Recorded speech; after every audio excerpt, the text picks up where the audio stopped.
No, I get it. You say that don't do a crime against nature, other than whatever scientific tinkering makes it kosher. But then incest, so long as it's consensual, you're a-okay. Yeah, I mean, I just fundamentally I mean, on some level. Okay, how far does it go? What if it's like, your mother? Sorry, I didn't say your mother. If there was an incestuous relationship that a man wanted to commit with his mother, and it was consensual, and let's even say he grew up far away from her. Let's say that. It seems much more realistic that would cause harm than the brother-sister case. Interesting. I'm not sure which one is more harmful, but they're both bad, I think.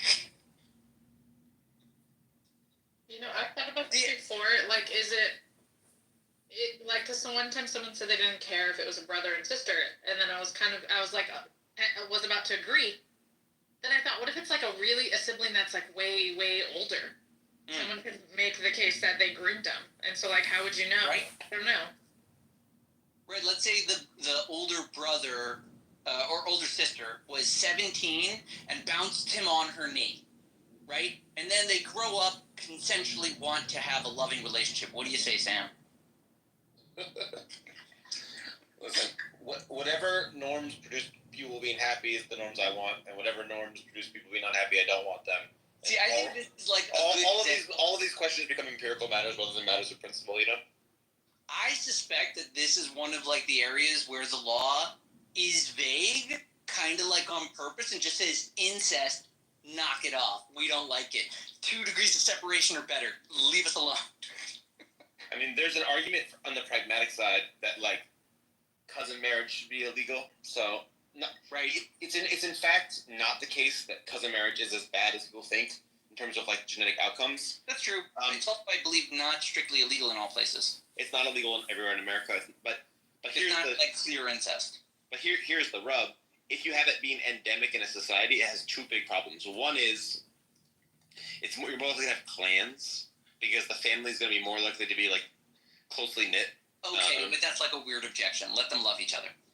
No, it ruins societies when you have clans. And then the other problem with it is it causes like more mutation. Like it does actually. If everyone's doing it, yes, the mutational thing will be real. There will be.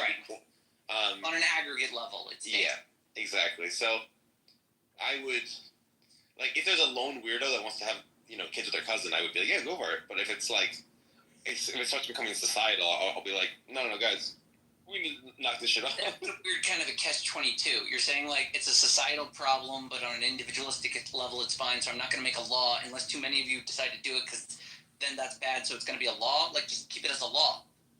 Right? Yeah. You're saying that there's like a weird maybe make it a law with like a conscientious exception that a person can apply for, something like that.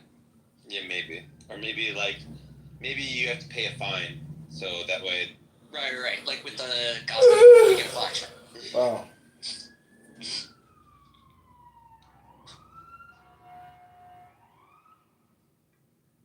Incest is a tricky area because, like, sex is already an area that we feel like the law shouldn't be too involved in, but we also know that it should because of marriage and divorce and equitable distribution and the like. Yeah. And, right? There's reasons they made the marriage thing. But then incest is, like, the weird place of, like, well, how can I marry? What about her? Right? And, like, there's a bit of a carve-out of not these people. They don't go into it much, right? There's not much thought put into why this incest versus that incest being okay or not. It's just like, we're going to say incest and hope you get our meaning. Yeah.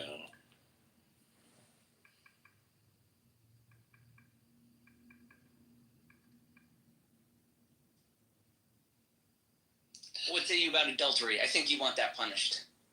Yeah, mildly, yeah. I hear that. It's definitely harmful. So there's another question on here is how should we handle conflicting values like liberty versus security and stuff like that? I mean, my perfect setup for that is just you have an archipelago where like over here you're optimizing for security, over there you're doing liberty, over there you're optimizing for beauty, another place you're optimizing and you just have different places with different values that are being optimized. Right, And then- you're proposing like the experimental democracy. Yeah, well, basically, just in my ideal system, it's just there are just different places with different norms because humans are different and they want different things. And why should we fight about that?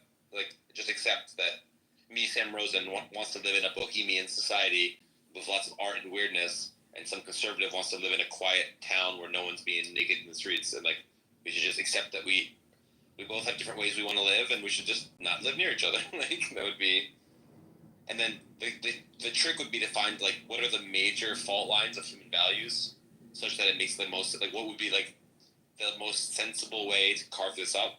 Because there's definitely unsensible ways to do it. There's more and less sensible ways to do it, and Right, it's tricky because part of like the thing your like bohemian lifestyle, your model, it's dependent upon other things being functional and non-bohemian. Right, Yeah. that's part of the problem with like. Pardon this, liberals in general. They're like the old soft men of yore, which is to say, they explore their liberties, their freedoms, their interests because of the hard-won security made by the conservatives. Right? The fact that there's angry people saying, we love America and everything else sucks, that allows you to say, America's actually pretty shitty and I like all these other things way better. Right? So, like, the liberal is almost always blind to, like, what it takes to make the bohemian state utopia. yeah, and like, yeah, absolutely. But like, there's some things where it's like some people care more about peace and quiet, and some people care more about art, and so like that's the difference, a real difference. And some people care more about freedom, and some people care more about equality. And like, sure, but which is so funny. If there was actual equal stand, like none of the people that would like it would very quickly people that were productive would leave it. Like, you know what I mean? Like, oh, you're just taking my money to give it to other people. Like, I'm gonna go live in freedom land. I mean, it's tricky. Even look at the kibbutzim, right? There's weird stuff that happened with the kibbutzim. Like, if you get like 150 or so people and they live intentionally, that works. It works really, really well. They get very tight knit. They clan up, like you say, and then they fall into like a faction, right? They either don't understand anyone outside of them, or like some people leave and go off. It's like a weird private universe they make, and like I don't know how functional that is. I just see that it works for a time. Yeah.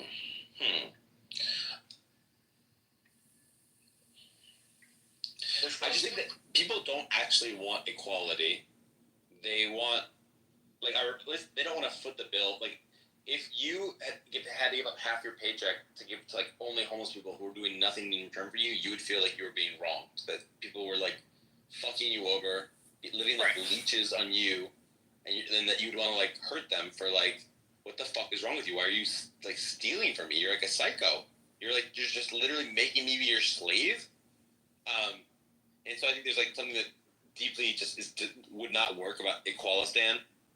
But technically, all you really need is a sense bred into the people that the donating of the 50% to the homeless is in some way good. They would just have to like it. Like, you could just tell them they're going to heaven, right? Yeah. And if they did, then they would be in love with it. Like, not only are they working and getting all of their needs met, but also they're getting all this benefit because they get to give to the poor. Yeah. Laws are, sort of a subset of propaganda. I kind of like when you were talking about them like optimizing different things, that people want to optimize different things. I like that notion. Like, and for me, it's interesting. I feel like part of the year I would live in one environment where maybe, like you said, beauty's optimized or art is optimized, and then for part of the year I'll live in a different place where something else is optimized, depending on like how I'm feeling. I kind of lean towards developing a nomadic lifestyle like that.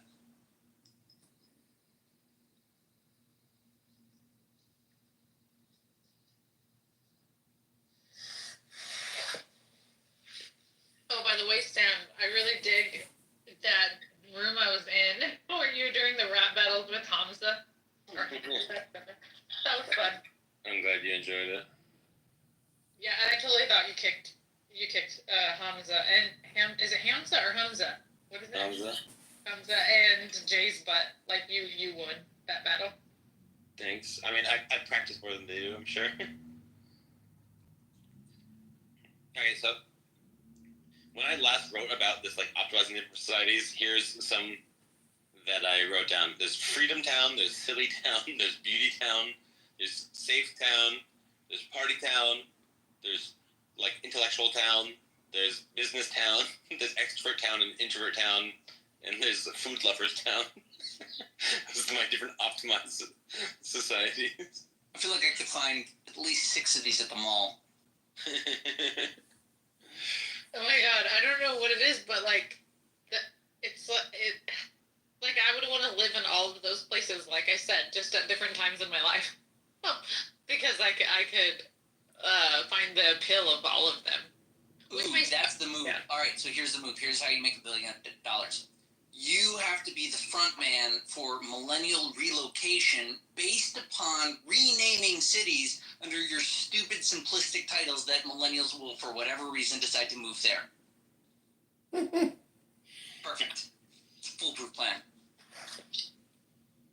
Okay, the only question is, what gets to be Freedom Town? Somalia. Exactly. You just renamed Somalia Freedom Land.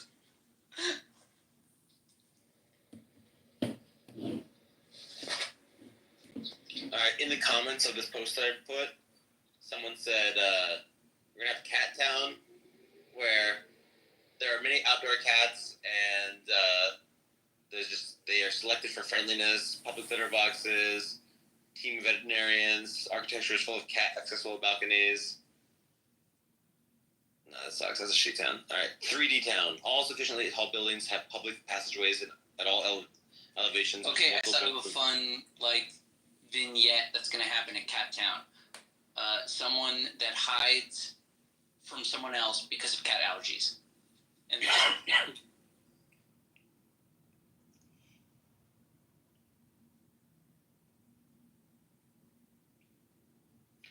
got Fitness Town. Someone suggested. Everyone gets fit together.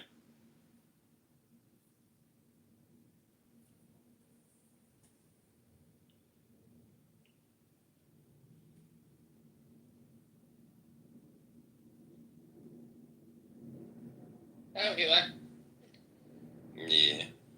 Would you pay people to relocate? Like, because that's one thing that I think will be a barrier. People like don't have the money to relocate.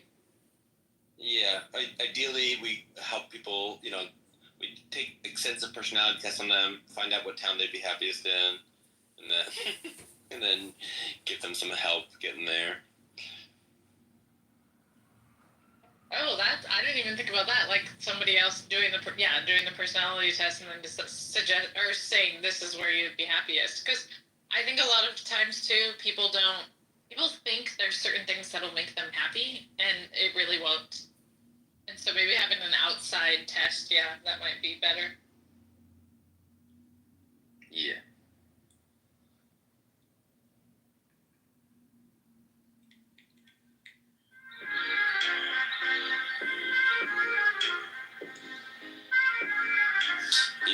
People with different values living together. It's a real pity. So we should make a different city.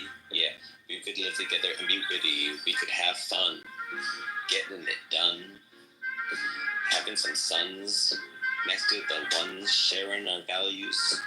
Okay, I'm done.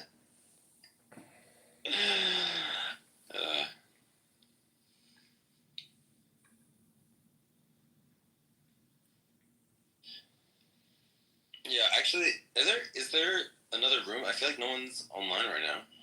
Where's the peeps at? might have gone to Andrew's room. Does Andrew have a room going right now? I can see it. I don't know if he is. I just remember them asking that shortly before everyone. There's a Flora room. Flora's house. There's a Heffen house. I don't know.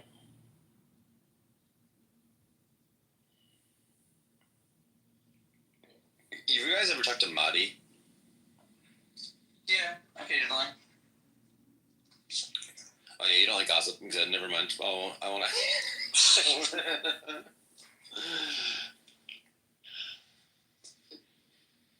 Some people just talk for so long. It's so frustrating. Right, in the abstract. Those darn people. These abstract people who I'm not specifically mentioning.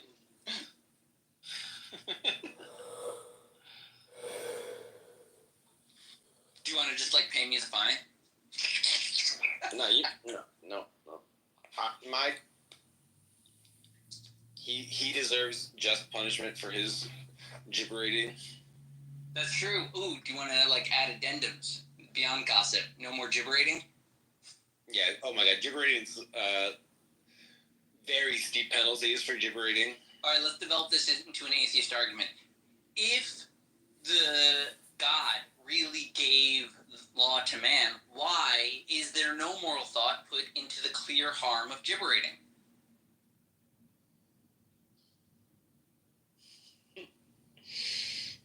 Sounds like an imperfect work to me.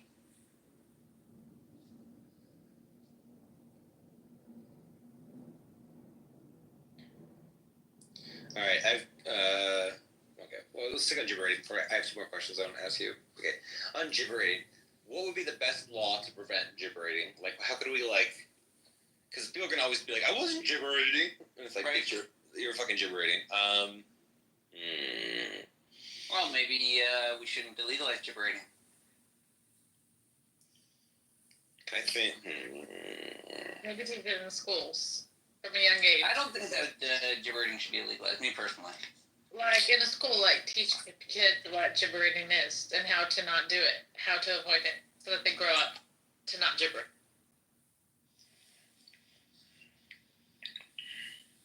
There's something about, like, perfecting the art of speech that gibberating is a violation of. Brevity, clarity.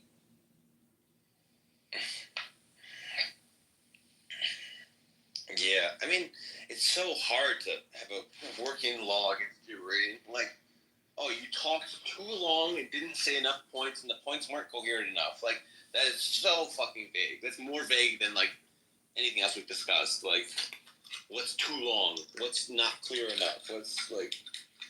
Right. But then, if you really want to think into it, if we're saying that gibberating doesn't exist, then the application of it must be a commentary on the person accusing someone of gibberating. They're frustrated. They think it's taking too long. They think it's a dumb point. They don't want to hear it. Yeah. I was gonna say, like, gibberating should be, like, done by, like, a common man thing where you have, like, you get a jury of your peers where they, like, record a clip of you and then they see it and then they vote up or down whether or not, like, it's like a video clip of you gibberating. The court sends it to, like, randomly get an email. Is this gibberating, yes or no? And then that settles the matter, But then the problem is people are not going to evaluate these in content-neutral ways. They're going to say you're gibberating more if you're saying politically controversial things. And I want my gibberating laws to be, like, content-neutral. So, like, I can't trust the common man to evaluate these matters. Oh my god, he swallowed it. Yeah, I'd say, like, the gibberating is, like, it's people using speech to think. Poorly. Well, what I'm saying is, like, speech is always an expression, and when done properly, it's expressing complete ideas. Right? That's why we love when someone's got a fact. Clearly got that from a memory. He's not, like, gibberating that. Oh my god. But you can also use it to, like, work on ideas. And, like, people do. Wrong. But sometimes there's a conflict as to whether I want to sit here listening to you working out the idea that I've already explained to you is wrong. Okay, 3, 2, 1, go. One time I was going back and forth with this guy that I was dating, and he was a big gibberator, right? And so I would get annoyed and he would never see it my way. So finally one time I'm like, I'm gonna get a pen and paper. Well, I should have recorded him, but I didn't. I'm an old school person, so I was like, I'm gonna take notes while you talk, and then I'm gonna show you the notes. And so I left notes while we were arguing one time, and I showed it to him, and he was so mad.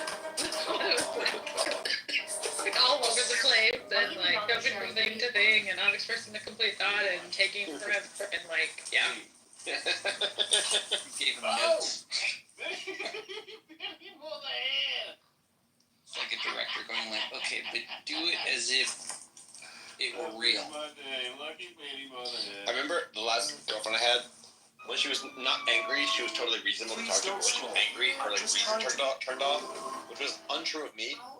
So like when I was angry at her, I would still relax on a bus. rational, but I would still be angry. But like, for her, no.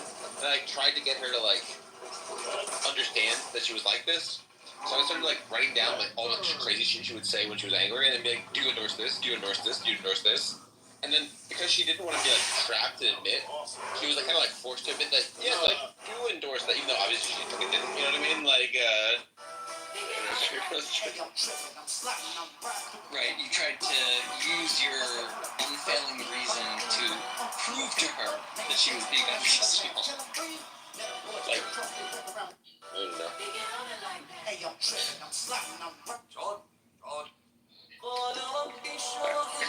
did actually. Oh, sorry. There you go. No, I was gonna say, I did one time have to record my brother, because when my brother lived with me, he would get really drunk, and he would like be really mean to me, or he would actually physically try to start a fight, and then he would never believe me when I told him the mean things he would say. So then I started recording him, and then one day I just like played him a bunch of recordings, and he was shocked, like he couldn't believe that, like that was him.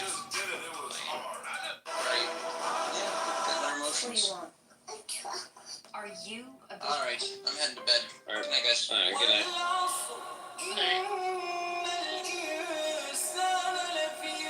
So, what do you think about power versus freedom? So, they have very different connotations, but they're almost saying the same shit. So, if I have lots of freedom, it means I have the power to do lots of stuff. And if I have lots of power, then I'm free to do lots of stuff. It seems like we have these two different notions, but they're very similar when you think about it. Yeah, that's true. Yeah, although I think you can have lots of freedom and not necessarily have the power, or, no. Maybe you do have the power to affect change, but you just think that you don't. Because, a lot of times, like agenda that you have. Like, 1 second, Sugar Belly. Come on, Sugar Belly. Like, come on, Sugar Belly. You got your chance, bro. Chill. And what we can easily do is over time, Sugar Belly will reveal her hand, even though she hasn't currently. We can figure out why you have this. Why? As I said, whenever there's a conspiracy theory challenge, it's one level deeper. You're now part of the conspiracy, Sugar Belly. Sorry. Bro, just chill, It's bro. classic. You got it. This You're conspiracy right. goes one level You're right. deeper. You're Sugar's right. part of it. You're right. As soon concrete. you're right. 1 minute away from being called right? Jewish or something. It's not that. This isn't like a balanced, thought out support, right? Okay, This is a Chris has simple. been You talking about guys Jews for the are. last 1,000 years. Bro, come on, bro. Yeah, her argument is it's boring. It's not. So y'all are gonna let me go. Yo, let that man talk, man. Thanks, man. Appreciate Are it. we This is crazy. blocking concrete? Oh, I'm late. Please, no. Let him talk. I can hear the frustration. Like, I know what I seen. Oh, shut up, Nathan. Just Why don't you- chill, bro. This shit why bothers don't you you. just let Nathan go over there and fucking give you a massage? Yeah, bro. Just You can chill. tell Just that you're relax. pissed. Control yourself. That's all. I'm just asking I'm you to control. sorry, concrete. I'm sorry, Nick. Yeah. So the whole point is, I'm almost. Come on, Sugar Belly. Like, you don't have to do this. You know you don't have to do this. And then you get like really pissy when people interrupt you. You Nathan, leave go the room when people massage. interrupt you. Go rub his calm shoulders, down. Nathan. The point that I'm making is real simple. If you had a stronger, more substantive argument, I'd be interested in hearing it. But all you've done is belly ache about the mere discussion. Nobody's talking about pitchforks. Nobody's talking about any of the stuff that like would warrant some sort of outrage on the topic. It is fucking interesting that you have heads of state that are Jewish to an overrepresented amount. It is interesting that they are treating the Gazans, the Palestinians the way they are after the reason why they're in that situation because of the way they were treated. It is interesting that we look at our media and its slants and how the media kind of has such a deleterious effect on society and how that seems to be like a continuing theme across hundreds, if not thousands of years. It is interesting that every time this happens, people try to disclaim it. It's all fucking interesting. You're trying to claim it's not interesting. And that's like sad. Not interesting? Tell me, define non-interesting. Go ahead. Hello, excuse me. So it's actually like, again, it's not interesting to me. Do you know Russia's why? top priest might be Because hiding a dark secret. Nigerian. His real name? So Vyacheslav Ivankov, one of the most feared mobsters of the 90s. Officially taken out in 2009. Talking But about guess how who the appeared Jews that are same year? controlling the whole world with Boom. remote control Patriarch and Kirill. pressing buttons on their lives. I go to Russia's- Nigeria and I have to hear like fucking delusional, Igbo people Russia's who have top been priest might victims be of hiding a American dark secret. His real evangelicals name? talking about how Vyacheslav they're the real Ivankov, Jews. one of the I most have to feared hear monsters Yoruba of the people talking about how 90s. they're the real Jews. Officially I have taken to out hear in Ghanaian 2009. people talking about how they're the real But guess Jews. who appeared that Are same year? these people the only people in the world? Are they the first ethnic group to exist in this world? Are there no other groups of people in this fucking world? Everywhere I turn, it is Jewish conspiracies from pillar to post. I'm tired. Like, I'm actually tired. Okay, and then I open TikTok. Wait, how about I open TikTok and then I see a fucking person in New York City telling me about how there's a real and there's Jewish people that are and right. They were actually Jewish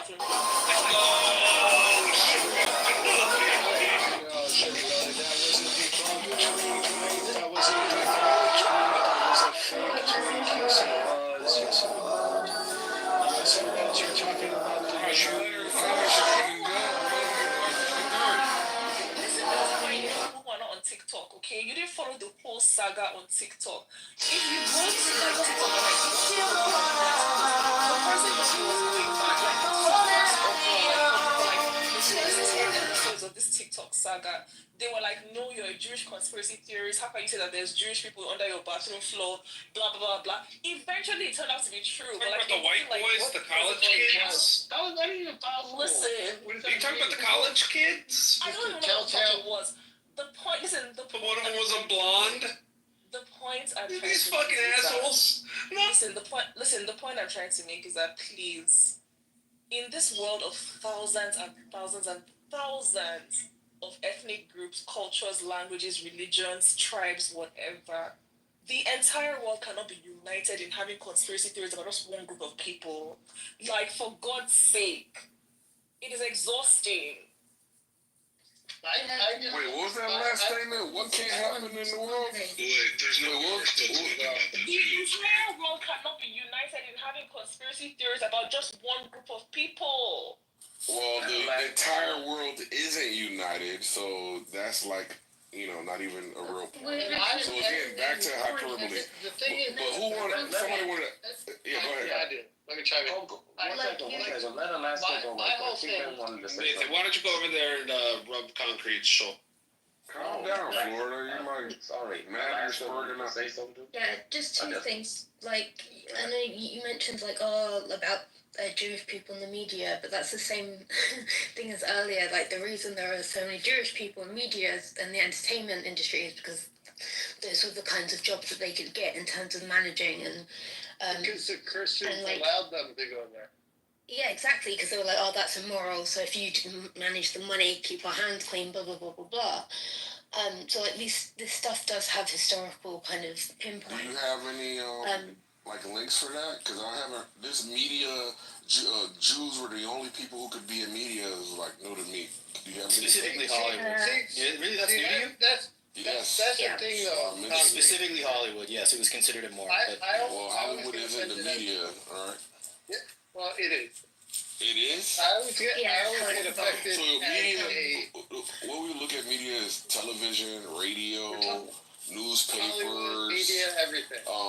That's what we consider media. Hollywood would be like one aspect of entertainment, right? It's Yeah, not the- media. So All other video, thing- basically. All video. yeah, so video is one segment. The inception of video was Paper, movies. paper by far because it had Other- because paper is easier Earth? to produce Look at this. We and can't even disseminate. keep this conspiracy. Paper And would have been Conspiracy. paper would have been much more. Control yourself. Paper would have been much more influential and concrete. widespread because And look up it who was the easier to movie stars produce. were.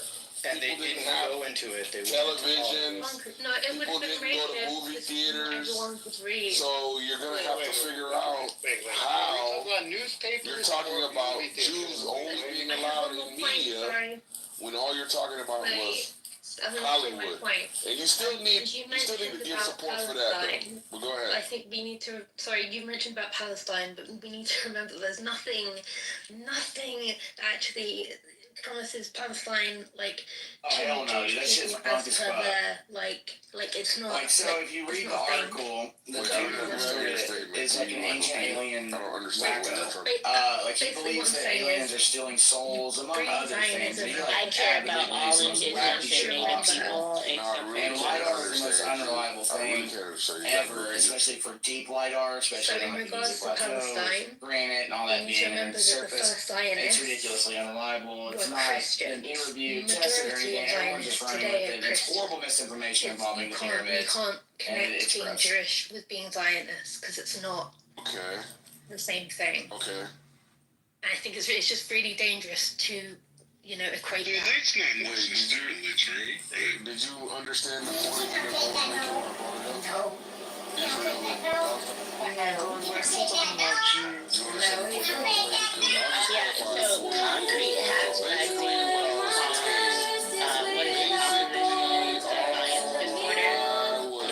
Hey, concrete. Could you look the other way? He'll look like the opposite direction because he's got to, I gotta do the opposite of what you say. I gotta. Looking for a way to grow your business? Opportunity is waiting. Alright, anyway, so all I was saying was these are topics that are at the forefront of, discussions because they are active engagements. Right? These are on the headlines of media. Actually, I think. And that's why we're talking about it. And we'll continue to talk There's about a it. little. This feels a little Russia, that whole thing where they're like subverting the government by way of convincing people things via tweets, and Facebook posts. Feels a little Russia. Anyway, so the point is, I don't really like it, but I would square up on you, Concrete. I would. I swear to God. I swear to. Yeah, Sugar Belly is lamenting all the attention that the Jews are getting, and it's warranted because, as I said, these are issues that are at the forefront of our minds because we are active. Honestly, Alright, Alaska, what do you want to say, Alaska? Go ahead. What really genuinely upsets me is that every single conspiracy nearly that you've listed, even the ones where you're talking about like ancient history and stuff, it's all stuff that's been done in recent history, specifically by Western states like the United Kingdom and US. So you're saying there's another group that did it, so we shouldn't focus on the Leave me Jews? alone! No! Okay, leave me alone! Cybertrucks aren't lame! Alright? Everyone's saying Cybertrucks are lame. They're all conspiracies. Fine, okay? I know you spent a lot more time. What are you doing? Leave me alone! Okay, Hold leave me on, alone! Michael, let's just work with Alaska real, bro. I know you got it, you're mad. I'm mad. Okay, let Alaska go. I'd say about 50 Got it, miles. bro, you're mad. You're mad. There's no gear, so it's all just one gear. It's got a throttle, there's no clutch. Yeah. I have a YouTube channel called John Hicks, and I just record my rides. Are you recording right now? Wait, Yeah, I record everything I do. Wait. Yeah. Oh yeah, I know. I grew up in Long Beach, so I know this is kind of not the. Those are legal to be out here, but this working in Yeah. No one cares. Yeah, I'm They're not not too big on the those pocket rackets. One of my friends died on that. He was going down Expedition Boulevard. Yeah,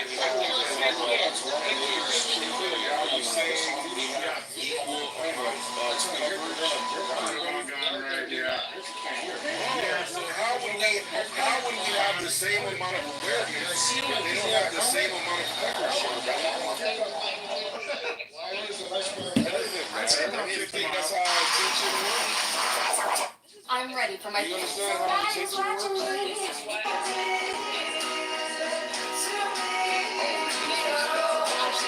Now we know you have a motivation, right? Still too lazy to learn AI. Once throughout Watch this others get ahead conversation while you about stay behind. info, Disappear for 1 now month. you have evolved into info. And we know that you have nothing else as ammunition.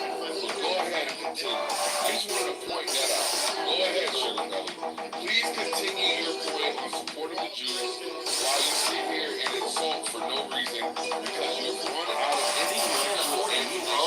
Now's the time to take your shot. Score.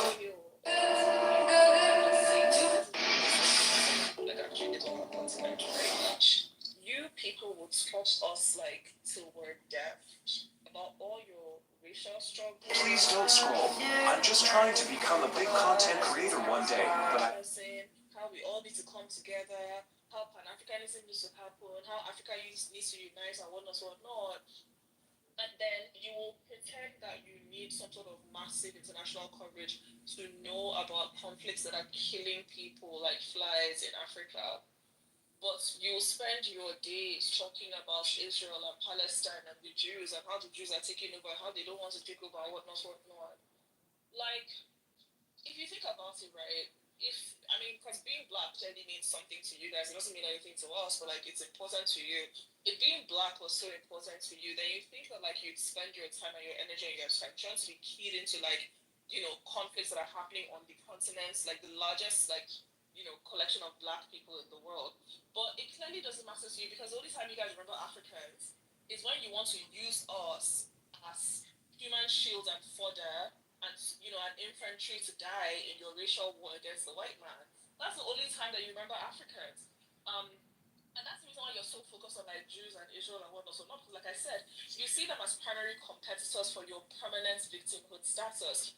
That's the reason why they piss you off so much, because you feel like, oh my god, if these people were not around or if it wasn't for these people, everybody would be focused on us and like our own travails, right? But you don't even have like the empathy to be focused on like what Africans are going through because you don't give a shit. Really irritating, like and annoying to hear because the hypocrisy is very obvious. And as for what's happening in Israel and Palestine, it's very obvious what's happening. Okay, Israel sees those people as whatever, they want to get rid of them and maybe they want to take over their land. Okay, fine, cool. But like this is not the first time in human history this has happened. Like this is the story of every major conflict in human history. There's nothing special about it. It is not going to be the first time that one group of people, regardless of what they've been through in the past, they quickly realize that these people, we've just got to get rid of them and like we're going to take over, it's going to benefit us. Like we've seen it a million times. Why are you tearing your loincloth about it? But you clearly don't give a shit what's happening in Africa. You said there's nothing special about Sugar Billy, but obviously there's something very obvious that is special about it. It's that no surprise it gets a lot of coverage in Western media because the entire situation is propagated and funded and all the weapons are coming from the West. So that makes the situation as it is. But what's happening in Sudan, what's happening in Sudan is something internal, has nothing to do with Western powers, and the same thing happening in Congo and so on. Okay. It's because all the Western powers are funding Israel and backing Israel to do the shit that they're doing. Obviously, that's gonna cause a lot of tension and ruckus in the West, and the media's gonna talk about it. Thank you. So Sugar Belly said, basically, if I got your position correct, worthless blacks are focused on the Jews because they're jealous that they aren't the focus of everyone's attention. And it's really a ploy to eliminate the focus on the Jews so that worthless blacks can talk about their animus for the whites. And Hey, excuse me. Waiting for hours until I put you in a wheelchair. What did you say to me? I said, can I mail your house flowers and cook you a meal there? Alana. That's pretty funny. Hey, excuse me. Can I mail the Jews for the focus on Mudhonori. And that seems to be what's at play right now. And she's projecting that desire to be the focus on the Black Americans for some reason. Hey, Mom, why is this plane only got people going to sing? One second. We all understand that the Jewish This isn't school. This is a courtroom. isn't like a Black American. Hey, Mom, where are we? Is In this fact, the I would court? say the Black Americans, by and large, really don't give a fuck as much as other groups, you are an amazing, gorgeous Hey, wife. Mom, my sister won't let us play Fortnite. She's being a real others, bitch. right? Oh, I Timmy, think that's those not a very nice thing to say to your sister. Yeah, she's gonna have to wash her mouth out for being so filthy.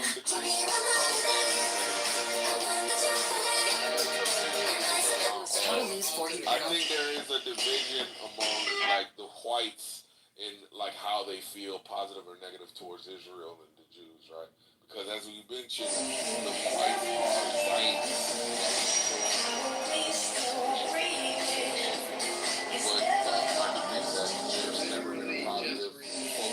he thinks there's never been a positive focus or obsession with the Jews.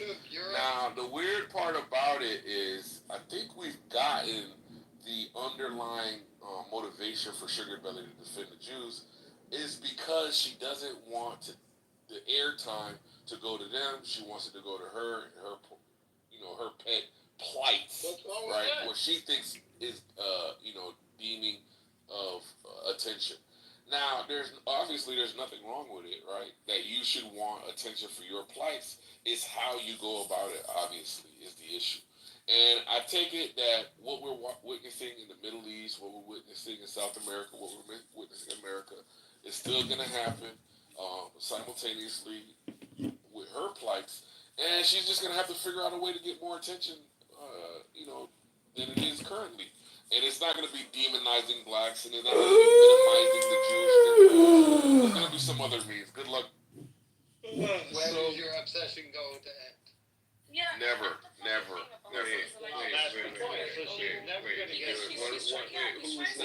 a her problem. Yeah, that's a her problem. No, like I'm sorry, but like what is so weird is like he's trying to like, oh, white people are also obsessed with these group of people. I don't care. Like it's none of my business. Like I don't think about what white people are obsessed with, and I also don't think about what black people in the West are obsessed with, if not for the fact that Africans are the target of commentary from these black people from the West about how, we need Pan-Africanism, we need to unite, we need this, we need that. But they only ever talk to Africans about this stuff in ways that benefit them, right? And then it's like they will sell you all this bullshit about, African unity and Pan-Africanism and how we're all black and whatever. But you can clearly see that they're not even interested in anything happening to the so-called black people in Africa. They're more obsessed with like Israel and Jews and like all of this stuff, and their interest in Africans is only about how Africans can serve them. And so that's the reason why I'm commenting on it, because you're black. If you weren't black, I wouldn't have anything to say. So I think she's getting to a bigger point here. That the reason is that people are focused on Jews is because of attention, and that this is actually like how the Jews get you concrete at the end of the day is by attention. If they are able to spectacularize an issue in media, news, Hollywood, or any other outlet that they choose, music, etc., then they can ultimately mold public opinion on it. Edward Bernays was spoken about earlier today, and he also wrote a book called Crystallizing Public Opinion. Fantastic novel. Not so much a novel, but anyways, what Sugar Belly is saying is, like, attention need not be the thing that, like, garner justification for being worried or interested or speaking about something, but instead it should be, like, the level of interest, the actual sincerity, right? Like, if you are so pro-blackity-black, then why are you not being pro-blackity-black in the blackest of places? Am I getting you right, Sugar Belly? Yes, that's correct. Yeah, so this isn't about being pro-black or pro-white or pro-anything. This is I about had a joke, though. Can I the get my Jews. joke out real quick? Can I get my joke I out don't even real quick? understand. Can I get don't a joke even out understand. Real quick joke? Yeah, Quick I don't joke? understand. Because Yeah, what- all right. I don't what you just said- understand. Just a real quick. I don't it's a joke. understand. You guys don't like. All right, when so people start jokes. all right, To all right. I'll Florida's just go point. ahead. To Florida's point, whenever you think of a Jew, we get 5 shekels. 5 shekels. Oh, it was funnier if I had just gotten it out.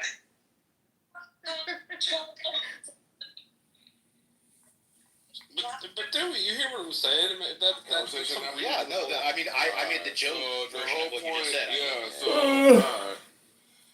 Anyway, so where was I? So The more serious version of it is which Middle Eastern conflict has the most like deaths? some red herring.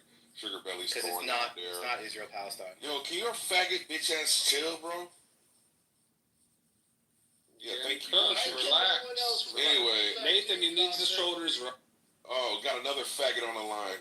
Any other faggots that want to talk? Yeah, it's right here. Oh, Nathan, you want to anyway, so you're not gonna just chill, I'm you gonna faggot help. I'm bitches. gonna help. I'm gonna Nathan, help. why don't you just... I was going to contribute to antagonizing Concrete, but actually just one mic on Concrete. I'm going to be perfect. Yeah, thank you, appreciate it. Anyway, so that was a red herring that Sugar Belly threw out there. Florida man obviously grabbed onto it. Nothing to do with blacks, nothing to do with Africa, it's nothing to do with where attention is focused and where it should better be focused. That'll be a fucking individual basis, right? Where you fucking direct your focus, that's on you, homie. Right now, for this conversation and for these reasons, we're focusing on the Jews. And if that bothers you, the best thing for you to do is to not perpetuate the conversation by complaining about the focus on the Jews, right? It actually, if you haven't fucking figured it out, has the opposite effect, right? The opposite desired effect. So, yeah. So, the faggots crying is only going to add more fuel to the fire, right? So, if you haven't fucking figured that out, while I'm telling you don't try to figure it out, it's a you issue, right? You're lacking the, like, emotional or intellectual wherewithal to serve your own best interests. So now I have to do the thinking for you. Now I have to fucking help you, your dumb ass out. If you don't want to fucking talk about the Jews, don't talk about the Jews. See how that works? Okay. If you want the idea to die down about the Jews being the focal point, stop talking about the Jews. But as long as you run this fucking weak-ass, bullshit-ass smokescreen, we will continue to wonder, why would anybody waste their time running this stupid, simple, boneheaded smokescreen? Oh, they must have some other fucking agenda or, issues at play. Now, we figured out Sugar Belly, right? Because when we figured out, I'm almost done. What we figured out is when you give somebody a long enough time to speak about their, complaints, they'll tell you what their real focus, their real agenda is. And for Sugar Belly, her real agenda is to get the focal point on Africa. Because guess what? That's where she's at. That's what matters to her the most. And she wants all of our attention to be focused on that and maybe galvanize some support so that something can happen. Maybe it'll happen one day for you, Sugar Belly. Maybe we'll give a fuck at one point or another. Right now, we don't. So, good luck to you. Yeah, sure. right now you do. I would like to remind you that 3 times in this conversation, I said I want to talk about something else. I even mentioned the other things I want to talk about, and no, it still got redirected by you back to the Jews because that is your pet obsession, right? And like it's exhausting. I literally said like there's a whole list of things I want to talk about. Like there's like a bunch of fascinating stuff with the King of Thailand that I want to talk about. But no, God forbid we ever talk about anything that is not Jews and Judaism and how they're taking over and how they're pressing remote control on your life. Like, for God's sake, like, can we talk about something else? Yeah, so Sugar Belly ran out of ammunition. This is about the Jews being expelled from multiple countries over thousands of years. This is about how they're treating the Palestinians. This is about how they're treating the Palestinians. This is about how they're treating. 1 second, Sugar Belly, I didn't interrupt you, bro. This is about how they're treating the Palestinians after they were mistreated. This is about how they are overrepresented in politics, i.e. the Mexican president is Jewish. This is about how there's hints at Lyndon Baines Johnson and JFK being conducted by Mossad. Look, if you don't want the Jews to be like in the forefront of our thoughts, you're going to have to do something about all these worldwide events that are simultaneously occurring. We're not, listen, if you had an argument that we were like fabricating this interest out of whole cloth and that there was really not much there, then you'd have a point. You'd actually make that point, right? But you don't have anything to combat. You don't have anything to combat. You don't have anything. Sorry, man. 1 second. Yo, can you shut the fuck up? Because you got a chance to go next. You can go next, right? So you haven't done anything. You haven't done anything to like undermine this real world reality that we're in, and you can't. Why? Because I have 4 headlines right now on the Judge Report. Here we go. Netanyahu spy scandal leaves PM fighting on 2 fronts. Benjamin Netanyahu. Middle East only. Shut up, Sugar Belly. Middle East only democracy. Shut up, Sugar Belly. Middle East only democracy near constitutional crisis. Israel. Well, that's a lie. Bibi tries to remove Attorney General. Israel. Anti-government protests flare. Israel. Sorry, bro. This is what's happening. And that's on the Judge Report. We can go on and on and on about other news sources and other things that they have to say. You got to do something about it, but you can't, so you cry. Thank you, Governor. It's not even worth. Oh my God. Because his attention is pointed to the Jews, because the Drudge Report wants to show him the Jews instead of Africa, he's investing his time in the Jews. He's not interested in Africa. He's interested in the Jews because the Jews in the Drudge Report tell him to be interested in the Jews. There you go. Florida man figured it out. Hey, babe, please. Somebody get him a Nobel Prize. Clubhouse Nobel Prize. Does anybody have any interesting developments? But I do want to ask Literally anything. From any non-Jewish parts of the world? Well, concrete. What are the wars in the Middle East with the highest death tolls? He doesn't know. Yeah. I don't know. Why would that? How does that help you out in any way, shape, or form? It makes sense. Well, let me answer because again, if we're concerned about, I get Sugar Belly's point. You don't care about people in Africa. You do care about people in the Middle East. So where are the highest death tolls? Wait, who said that? Who said that? Well, you said that you were more interested in the Jewish stuff. Yeah. Right? Not the African stuff, right? Yes. But I guess my question is right next door. But who said I cared about the people in the Middle East other than for the sake of talking about the Jews? You can follow Jews around wherever in the world. Exactly. There you go. So, go ahead. What else? Try to make your argument now. Well, no, I presume. Go ahead. Try to make your argument now. Well, no, I asked you where was the highest death tolls? I don't know. Why would that? How does that help you? Oh, okay, cool. Well, interesting. Right next door in Syria, it's about 400,000 to 600,000. Oh, okay. And why does that matter? Why, Because it's how a, do you, because it's a how, much bigger let me ask you humanitarian this. Oh, okay. So you think that this is merely a, okay, great. So your thoughts Your are, concern is about the when I look humanity at, of it all. hold on, bro, hold on. So your thoughts are, I'm giving when you I the look benefit at of the doubt that you're Jewish, concerned about the humanity of it all. calm down, dummy. It's a Calm matter down. of foreign So when you talk, so you foreign think, relations. That's it. So bro, it's not about just let me go, bro.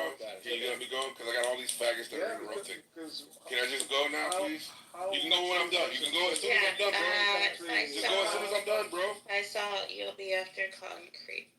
So Dewey's under the presumption that I care about, the humanitarian efforts or the loss of life as merely the reason why I'm talking about the Jewish thing. And again, it's in conjunction with other worldwide events and historical events, right? So you got the worldwide events simultaneously, and you got the historical events. All of that together is what like foments a interest, if not an obsession, your words, with the Jews. So what you did is you tried to boil it down to loss of life, and then you said, well, if you're a loss of life concern, then you have these other concerns that you should be more interested in, right? So that would just be what we call a typical straw man argument, right? Well, no, yeah, I Nice did try. assume. Nice. No, it's again, I wasn't trying to put words in your mouth. So I what's assumed my that argument was the then? issue. Try to figure that one out before you can try to be a clever gotcha artist, Well, right? so Before you develop a clever gotcha, just try to figure out what I'm arguing. Okay, it wasn't a clever gotcha. I had made the. I agree, it wasn't a clever gotcha. Yeah, because it wasn't trying to be. Oh, Again, now you're lying. Now you're lying. You're That's a fucking lie. It's not an assumption. You know what an Any assumption is? cute pets? Do you know what an assumption is? Any pets? Hello? Do you Exactly. sense like a hostility from some people sometimes in these Jewish arguments? Unnecessarily. Hey, yo, we have a Yeah, And so it's always, was I the it's one always interrupting those faggot like asses? intentionally Was I the one antagonized incessantly as if it over is talking? some sort of Was I the one that was over talking your faggot asses? I know we all want to play pin the tail on the concrete, but we don't have to. Coke boys, was I the one that was incessantly over talking? Please, I'm You not guys. sure I was- No, I wasn't. So you faggots were the ones that were like talking. hurt. Okay, Thank you. Have a nice. but the conversation I has was not changed. over Alaska, You're a Alaska, fucking liar. We have As a per terrorist usual. threat in the this- chat. Alaska. Well, We have a terrorist. We have a terrorist threat Give me in 1 the chat. second. Okay. Alaska was asking. Yes, Alaska. I used Oh to have no! a beautiful German Shepherd. Yeah, I used to have a gorgeous German Shepherd, and before that, we had a dog that was it was like I think it was like a golden retriever, Labrador, mix something. I was small when we had that dog, so I wasn't entirely sure like what that dog was. But the dog that I grew up with, like when I was a teenager, was like a German Shepherd. Gorgeous dog. Cute. Oh, that's so bad. What kind of pet do you have? Nothing at the moment. I did have a hedgehog. She was really cute, but I want to get a dog. Let me see Oh if my there. God, that is such a. Let me see if there's any dogs by the name with Jewish or Israeli part of his name. Prolixity, that someone that just wants to be as simple and shoot from the hip like Matt, it's almost hard for him to comprehend something that's expressed in such an unnecessarily locucious way. Wait, you think he had trouble understanding your argument? I think he understood. He was Which is just acting dumb. only due to its sheer unnecessary. That's what I think. You're done saying just by the N-word. Okay, I'm gonna have to reparations. Okay, you need to repair my God. Please start using it appropriately, okay? N-word alert, N-word alert, N-word alert, N-word alert, N-word alert, N-word alert, N-word alert, N-word alert, N-word alert, N-word alert, N-word alert, N-word alert, N-word alert, N-word alert, N-word alert, N-word alert, N-word alert, N-word alert, N-word alert. N-word alert! Alright, we're gonna count it through. We're all gonna say it at the same time. Okay? At the same time, we're gonna say it all together now, alright? 1, 2, You killed Bubblegum! You killed Bubblegum! You killed Bubblegum! You killed Bubblegum! Listen here, You killed Bubblegum! alright, check this out. Pac-Man killed Bubblegum! He's a murderer! He killed Bubblegum! Shut your nigga loving ass up. Corn Wanna hear that shit? was a bad dude. He was a bad dude. And he Now was check this out here. Now this is the new Confederacy of Clubhouse. We gonna have to make sure we create this right. Now listen here, man. This is the new Confederacy. This is the new Confederacy of Clubhouse. General Pepe! A confederacy of dunces. Confederacy of Dunces, yeah, that's a good. Are you, sir, a nigga lover, or are you a mighty I wife? would never. Shut the fuck up, you. I hear nothing from your nigga loving ass. We still need your contribution. That's the only reason why your nigga loving ass is still in the club. What does that mean? Dr. Pepe. Now I think Safe or Sriracha or whatever they call you, I think you should be like the Abraham Lincoln of this here Confederate of Clubhouse. Damn. Yeah, Okay. Dr. Is that a venerable position to be in? Like, is it good? Yeah, you'll be in charge of the darkest. Okay. Damn. Thank you. It's called nigger relations. You might generate a community guideline strike for hate speech. Please keep it to a minimum, Dr. Pac-Man. I might I'm have just to. saying, this right here is nigger relations. No. So I might have you'll to be in charge of that dear department. Unless the people, they might not be. They might not mind. What do N-words think Dr. Ben Carson is? Well, sir, if you're gonna be in this here establishment, you're gonna have to use the word nigger. All right, nigger is the term that we're gonna use to refer to darkies. I gotta get going. You're gonna trigger a community guideline strike. Everyone will adjust appropriately. What's going on right here? I didn't know that you people were scared of all these darkies.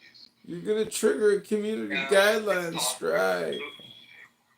We're gonna keep on going. I promise. We are niggers, and we're gonna. Well, I think I just messed up here. Damn, is that your smoke detector beeping? Hey, have you heard about the Tanner 2028 presidential run? It's the cult of President Tanner. Have you seen these rooms here on Clown House with all these weird people? Oh, you're gonna love it. It's some fucking N-word running for president. Fake on a Clown House. Yeah, I see. That's interesting. I haven't heard that. That's the first time I've heard. Was actually the first person I heard that from was this Orthodox Jewish guy in my philosophy program. But I was like, oh, that's really good. That's fantastic. So it was just Sounds like legalistic Jewishness. It seems odd that Jesus affirms sort of the authority of the Sanhedrin, and so their ruling is bound in a particular way. Right, because it removes most of the things that people want to say.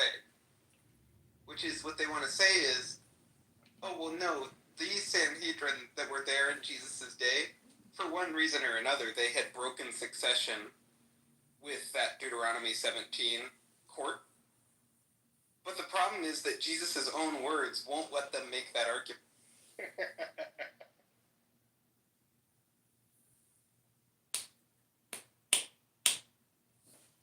Ethan, what do you think about intransigent irrationality? Like, how does it make you feel on one hand? What's to be done about the fact that people are like this? What do you mean, like are you talking specifically about Matt Slick? No, I mean, there's people on here that think that the Earth is 10,000 years old, like, just as in, or like, I mean, you might think that too, so, I mean, but like, there's like, clearly people are just very wrong about matters of fact, very obvious, at least in my estimation, and then they just will not budge in them no matter what you say. Another thing is, it doesn't offend me at all when people just have views that are kind of wacky. And it doesn't even offend me if it's just like their intuitions are like just completely terrible. You know, like the things they find plausible. Like then I just feel sad, you know? But like, it doesn't like offend my intellect if somebody just has a plausibility structure that I think is just ridiculous and silly. You know, or just see, like there's some people where it just doesn't seem like they can discern the difference between like what's a good universal abstract principle and what's like an arbitrary mess. Like Andrew's an example of that, you know? But like, the thing that really offends me is like when it's just clear that someone is just like making a fallacious inference and you're pointing out to them that just the logic that they're using is bad logic. Or like you're trying to get them to like see through a hypothetical, or you're like trying to make a point that has just like a little bit of subtlety in it, and you're just trying to get them to grasp that or appreciate that, and then they're just being intransigent, you know, they're just being uncooperative, or they just can't see something like there's just something so plainly untenable that it couldn't even be a matter of like you just have really bad judgment or taste, you know? It's just like, I am demonstrating for you right now, if you will cooperate with me, that like you just cannot maintain the thing that you're saying. Like that's the thing that just really grinds my gears. Yeah, because it seems like. Guess the song. Sorry, Deep. No, I was just being mean. But because the reason that grinds my gears is just it seems like there's like something dishonest going on. If I felt like someone was just being completely sincere, either inept or ignorant or like you said, they're just have like poor taste or their intuitions are just like wonky. But there's something that like genuinely evokes like a sense of like righteous anger, and I don't know why. They should know better. Do you feel that way? Like, do you ever get angry about that? Yeah, I mean, I get angry pretty easily out here. But I mean, yeah, there's something especially odious to me about someone where it's like they are repeatedly insisting that they're right and are like hurling all these insults and doing all this table pounding about how they're right. But if they would just be minimally cooperative in the dialogue, they would immediately see they were wrong. You hide your anger well. Because I don't know if I've ever realized you've ever been angry on this app. Because you're always so calm. What? He's not calm? I don't know, I've never heard him not be calm. This pristine picture. But no, I mean, I wouldn't say that it's like goes unhinged, but certainly there's like this anger that you feel. Yeah, I lose my temper on people. I mean, like, when I'm going, like, there's sometimes when I even feel like I'm on here, where I just get so triggered by somebody that I feel like I'm on autopilot, you know? Like, I'm not really making, like, I'm not, like, consciously deliberating about what to say, or I don't really feel like I'm in control. But, like, there's sometimes on here where people will, like, really go berserk.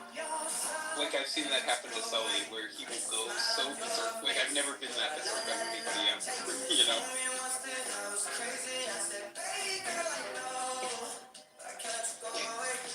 Yeah, Sully goes berserk on Andrew seems to bring that out in discussions. And I think it's because Sully thinks that Andrew's just like being dishonest.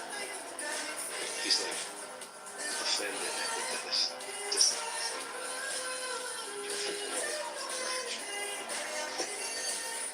But I don't know. I don't think Andrew's lying, is he? Well, there's a real sense of like, I so hope he's lying. He still believes in like young Earth creationism. Like, it's out now. Something that's like weird. It's out kind of dishonest about his deciding not to look into the matter.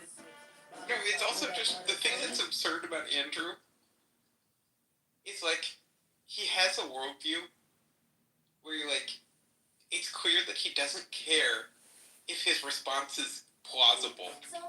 He just cares that his response is possible and is consistent with what he has thought previously. You know? Like, as long as it's just not conceptually incoherent or logically contradictory, then if it reconciles all of his prior commitments, it's clear that he's not actually trying to intuit whether this is a thing that is plausibly true of the world. He's not actually, like, openly, honestly trying to discern truth. It's like, and a prime example of that is like, well, it could be the Amalekites were like hybrid giant inhuman, like with that First Samuel 15 stuff, like God ordering that these like the suckers and the suckers be slain. And it seems to me that if he just wants to produce something like, well, there is no contradiction in those here. Like they could be just like aliens. Because that's the thing is, when I have a view like Andrew's, like, the thing I would want to do is, like, tell the other person some story where, like, it's not just that I want to make it consistent for myself, Do you know the U.S. but I want to have a set of reasons to where the other person will come to appreciate how a reasonable person could think as I do, even if they don't agree. Like, that's my ultimate goal when I'm having, like, a public dialogue. And Andrew does not care about that at all. He just cares that he has some response that's like a move in the game.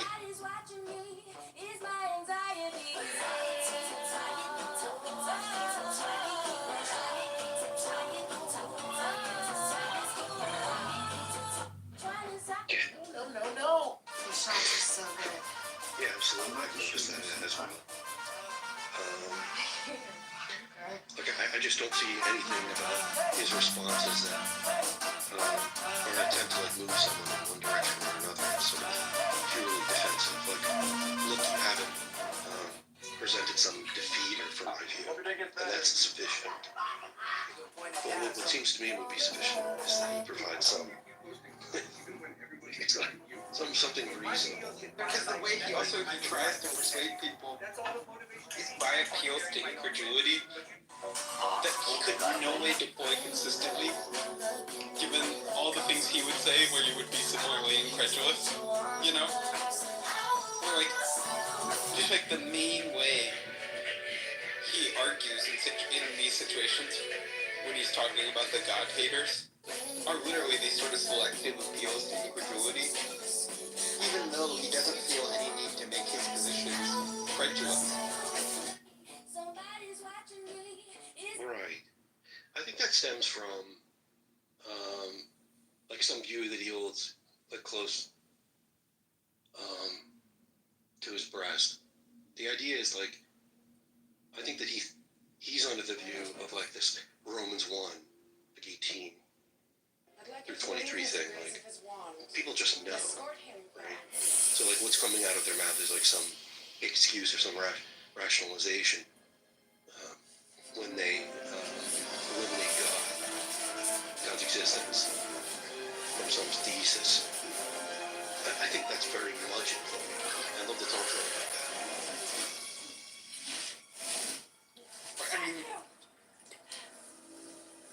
the thing that's crazy to me is also how indifferent he is to whether Catholicism is true, given how terrible, like, the worst arguments that Andrew has are his arguments against Catholicism.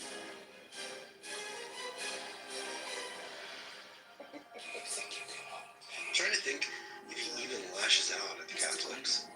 If I can remember. He doesn't like do the whole, he's not like you papist. Or I'd like you to relieve Mr. Graves of his wand. I don't get it. And escort him What are his main criticisms of Catholicism? It's like his literal main argument, like his number one go-to argument to criticize Catholicism is, hey, I don't get why we're making such a big deal about Mary. What's up with that? That's a little weird, isn't it? This Mary lady, what's going on there? That's literally, that's the substance of his criticism. I mean, then his secondary criticism is, I'm not sure I see all this, like, praying to dead people in the Bible. And those are the I think the strongest criticism. I was going to say the strongest criticism of Catholicism comes from Billy Joel, who said that Catholic girls are much. So I would say, yeah, I've definitely heard Andrew mention this.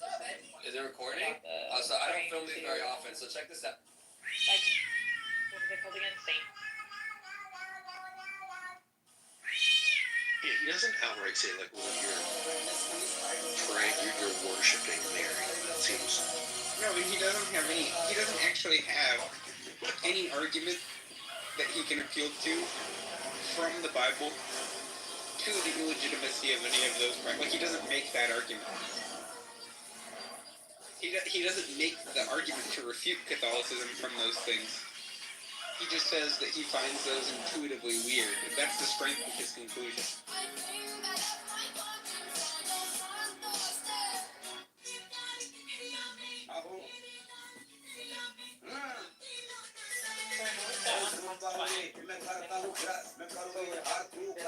I was just curious because I hear a lot of people using the word dishonest. And to me, it's like they just make the person stubborn. But then they're calling them dishonest. So I feel like there is a little bit of a distinction that could be made between being stubborn and being dishonest. Unless I'm just thinking about it wrong.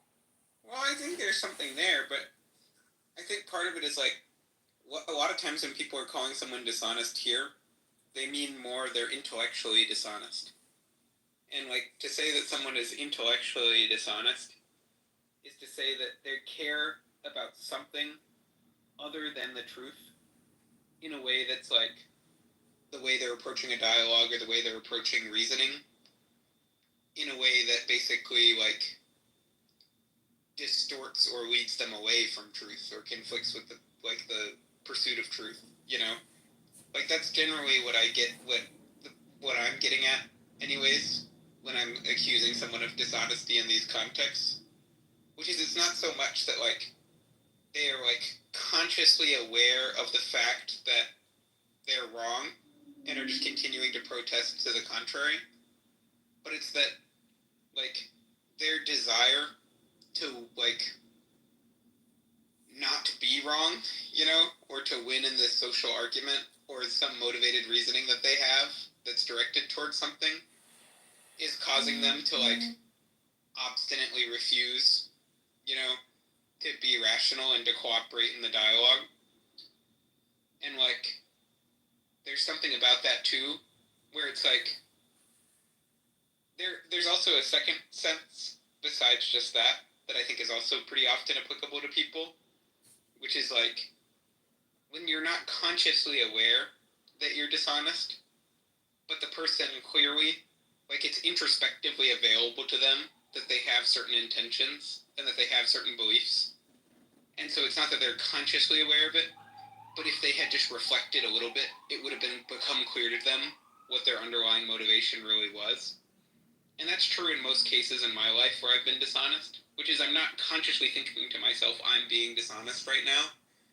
But a lot of times, like, if I had just introspected, I could have realized that there was a disingenuousness to what I was doing. Oh, thanks for explaining. Yeah, I can see both of those contexts. That makes a lot of sense. And I felt like in the first sense you were talking about, you can also say they also lack integrity. And at the same time, or it may just like lose responsibility or whatever. If that makes sense. But also, I like the second sense you're talking about because I've done that too, where maybe not in the debate context, but just in my life, like some behaviors I have. If I just introspected a little bit about it, I could have some realization. You know. Can you come down, dear? Right, and that's just how most things work. Is like the mental states that we have. Basically, like, our awareness of them first comes in degrees, you know, and second is not, like, perfect. More like it takes actually effort to introspect and to see clearly, you know, and to inspect your thoughts, and to inspect your intentions, and to inspect your desires. Like, there are lots of times where, you know, I would say I was wrong about what I wanted, you know. The gloss that I gave on what I wanted based on what I introspected was just wrong, and that led me to make a mistake. You know? And I think that's similar across all of these different things, where it's like there's some people who exist in this weird condition where it's like they can tell bubbling beneath the surface there's stuff there to look at that's uncomfortable for them to look at, that I think they have a responsibility to introspect, and that there's something dishonest or disingenuous about their refusal to dig in and look at their true motivation, even though they can feel, they can sense that it's there. Or a 10 out of 10. Yeah, that's a great point. Makes sense. Has nothing to do with looks. Has nothing I to do think with like success. sort of bubbling None of that has under the anything to surface. do Well, not bubbling, with but our resident. there's like these things in the background that would make sense of Andrew's views. Someone, I don't know if you've heard some of his testimony. That he's had like supernatural experiences where a person approached him and said something to him that only he would have known. For example, if you were shaving and in the process of shaving, humming due to the melody, or not humming, but internally, just like thinking about it or something like that. And he Please don't scroll. So I'm just trying to become a big content because creator like one someone day, but I have no approached him supporters. and So if you said have the something to him chance, which please only he subscribe. would have known. So this affirms to him that there's something supernatural going on. So it seems to me that given that fact, at least is going to color a lot of Please don't scroll. I'm just trying to become a big content. about the whole road around it. That the plausibility of like the things like plausibility of like these biblical stories. And he just doesn't come and say it. Right? So he can be perfectly rational and just listen to hold these things in the background that are unstated. These experiences. Too, not in terms of Andrew necessarily. When the cognitive dissonance can manifest in different ways, right? I mean, why? When you feel uncomfortable, right? So it's gonna put you into a threat. Depending on where you are in your life, how emotionally regulated you are, how careful you are.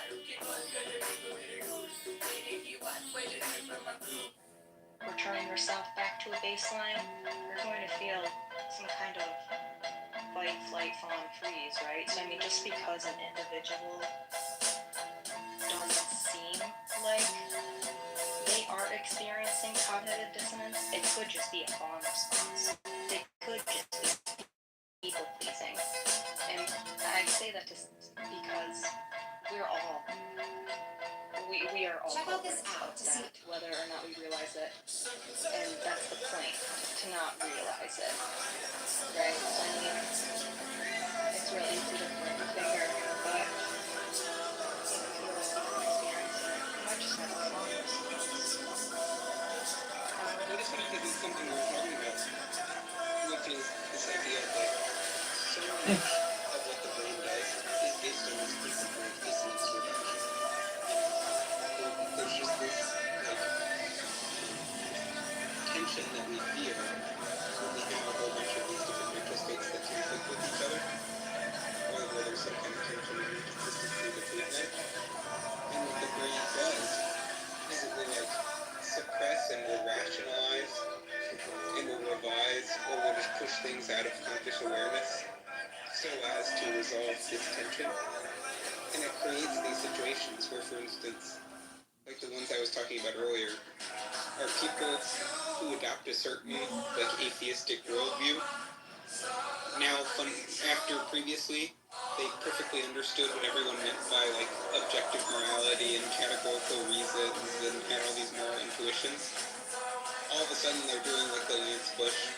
I don't know what that means. I can't understand that. It's all gobbledygook. It's all arbitrary. Blah blah blah. And it's not that they're consciously aware that that's like a distortion or that's false, but it's just that's a dissonance reduction mechanism, which is they've adopted a certain view that requires them to be skeptical towards those things.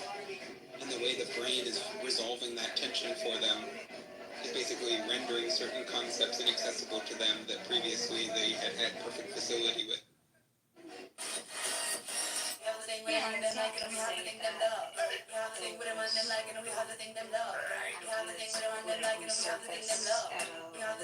No,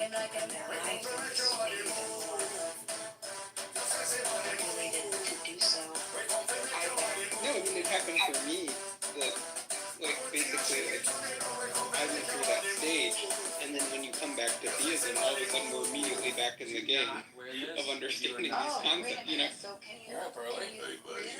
What's the greatest so what's the greatest what is going on with your person hygiene? What I'm saying is there's something called there are these people who deconvert from theism to atheism, and then they go down this path of moral anti-realism, where they will even, a lot of them will reach this point where they will just say they don't understand the meaning of these moral concepts. They literally just don't get it intuitively. It doesn't resonate with them the way it resonates with other people. It just feels, you know, like the idea of a categorical reason is just something that doesn't make sense to them anymore. But it's, what I'm claiming is, it's not that they've actually lost those concepts, but just to deal with the cognitive dissonance that those concepts don't fit with their understanding of their worldview right now. Their brain has just pushed them out of access for them, rendered them inaccessible to them. But then the second they adopt a new worldview that makes those concepts fit again, then they access them again. In 2015, Paul Bailey caught this world record spot the IGFA didn't count. While filming an episode of Stoked on Fishing, the I also animals think caught that an what could be incredible in play is 23 pounds of bass and brie cast. Not only did they call consistent California Fish and with Wildlife that Center thesis word is enough like, to certify the record, who in the end decided he was too busy to do but so. just like They some also deeper rated the analysis fish that on was done, 3 separate scales. the All level were of sent to speed, the IGFA, who in the end did not award I mean, Paul the record what they for thought the crock of shit moral excuse. realism was, On a glass upon lake like and not, we have a some deeper So I've seen this conceptual analysis, where people try to draw a cat with they this. find that So I'm going to try to do it with my there hook. was- I'll show you that I can at least draw a cat. I'm going to do that what first. they were and then try appealing it with the to hook. was either incoherent or lacking All in right, some let's do way. this. Let's start off. Do you know what I mean? Like, oh, jeez. Well, I get what you're getting at, but the thing is, I don't think it explains what I'm talking about here. Which is basically, first, there seems to be a correlation between no longer finding that concept intelligible and adopting all the rest of these commitments in your worldview that basically make it to where it doesn't fit, you know? It doesn't really cohere with the rest of your worldview. That's when all of a sudden people have these, like, Lance Bush, Sasha, ask yourself revelations that these concepts are unintelligible to them. But then the moment that you deconvert from that and you have a worldview against the background of which those concepts make sense again, then all of a sudden they make sense to you again and you can deploy them with felicity. And so what I'm saying is that the model that seems to make the most sense to me there is not that there's like some further deliberation by which they're identifying an incoherence in the concepts that they hadn't previously appreciated, but instead that really their supposed inability to understand the concept is really explained by sort of dissonance reduction. And it's the most fantastic. Please don't scroll. I'm just trying to become a big content creator one day, but I have no supporters. So if you have the chance, please subscribe. I think where you're going with that. I don't necessarily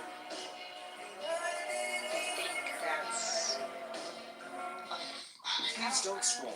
I guess depending on what the situation is, I don't necessarily think that it's wrong. Like I can have sympathy for that. Grace. Yeah, absolutely. So it's like I can think about the time when, like I was attending the daily mass, and I was really committed to living a life in accordance with sort of, like, the church. You are a monk? No, I was just That's what I was doing. They never catch me. lay They person, might but catch me. like I can think back upon my concept of this, Yup. of like And all these hoes laughing like so funny. morals being revealed in some way. And I remember being convinced Did you say the that they hoes were. are laughing? Yep. But So at the the moment, audience are a bunch of hoes. like, Yeah. but Ethan raised a good point. I don't know if I have access. Now that confidence or that analysis I had that was consistent. I just can't put myself back into that position. So I say something like, well, maybe what I meant by more realism was like, hey, there seems to be an intuition so strong as to override, like, pretty much, or it occupies some wrong priority above other things. Like, harming a child seems to be such a thing. Like, I just can't conceive of that. Maybe when I was more realist, maybe that's what I was appealing to. It was like this feeling I had that, yeah, it's obviously not a good thing for kids. And maybe that was as far as my analysis went. I don't know. So it's a good point that it is truly lost in a way. On me. Like my understanding. I think the technical theological term for what's happening, besides dissonance reduction, I mean, Daniel, you'll probably know it better as suppressing the truth and unrighteous. Yeah. Yeah. No, but I know I don't know if you're being sincere about that, but that resonates with me, even if you're not. So it seemed to me when I was attempting to live in accordance with some standard of goodness, it seemed to me that these ideas made more sense to me. So there's something noetic about Right. It's when you put it in your identity box that you're a good person, that you're trying to conform to this moral law, when that's just a really important part of your social identity, then all of those concepts are really accessible to you. Yes.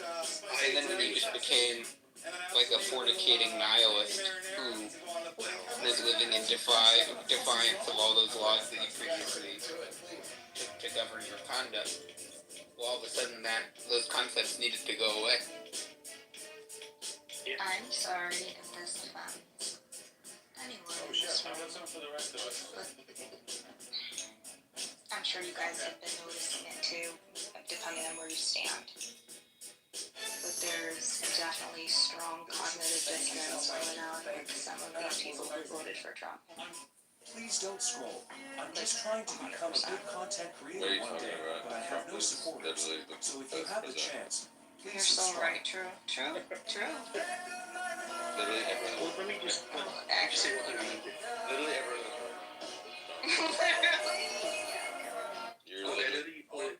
Look, I know that Ethan, you pointed to like this, like again, the Romans 1 thing, and I don't know the degree to which you're being serious. I feel that I'm inclined to think perhaps you aren't very serious about that, but I will tell you. No, I believe that 100%.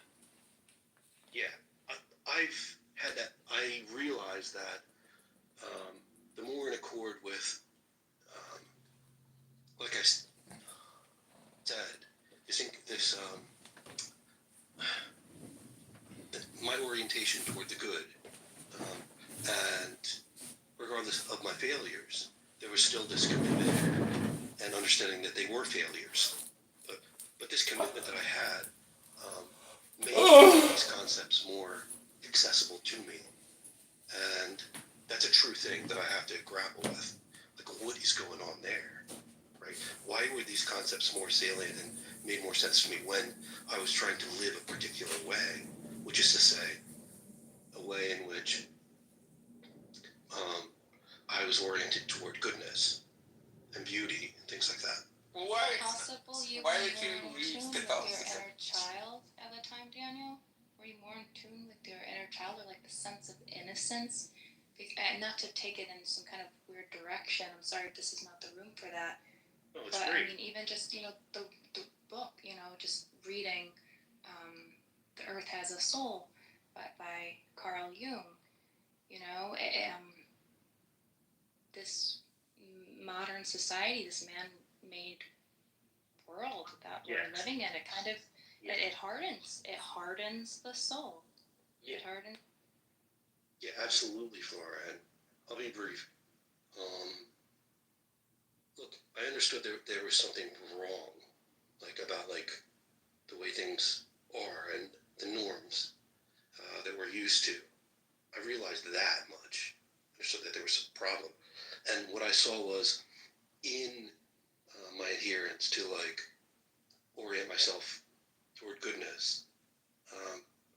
This was antithetical to like popular culture and culture's popular sexuality and things like that.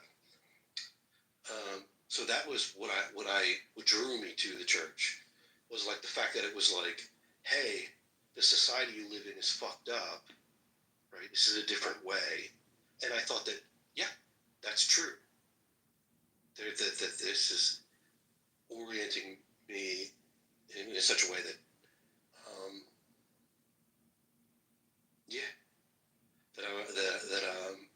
I felt was lacking in just like popular culture.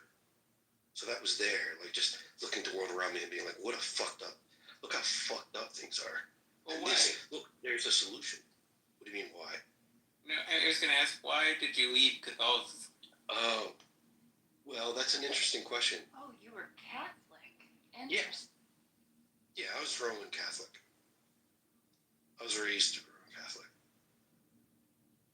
So was I. So you I'm knew the interested truth, in the answer and you to this substituted question. it for a lie. Why I left? Well, I had like sort of this fidest view, like because I was touched by a homily from like a visiting priest, and he said something about like, look, you don't reason your way to God or some shit like that. I don't know. I was like, okay, so let's throw that out there.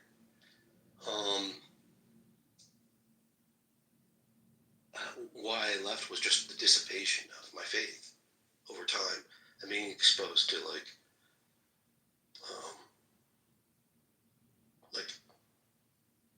modern like intellectuals, things like that eroded away. Which kind of people? Well, it's just like the basic stuff. Like it was probably like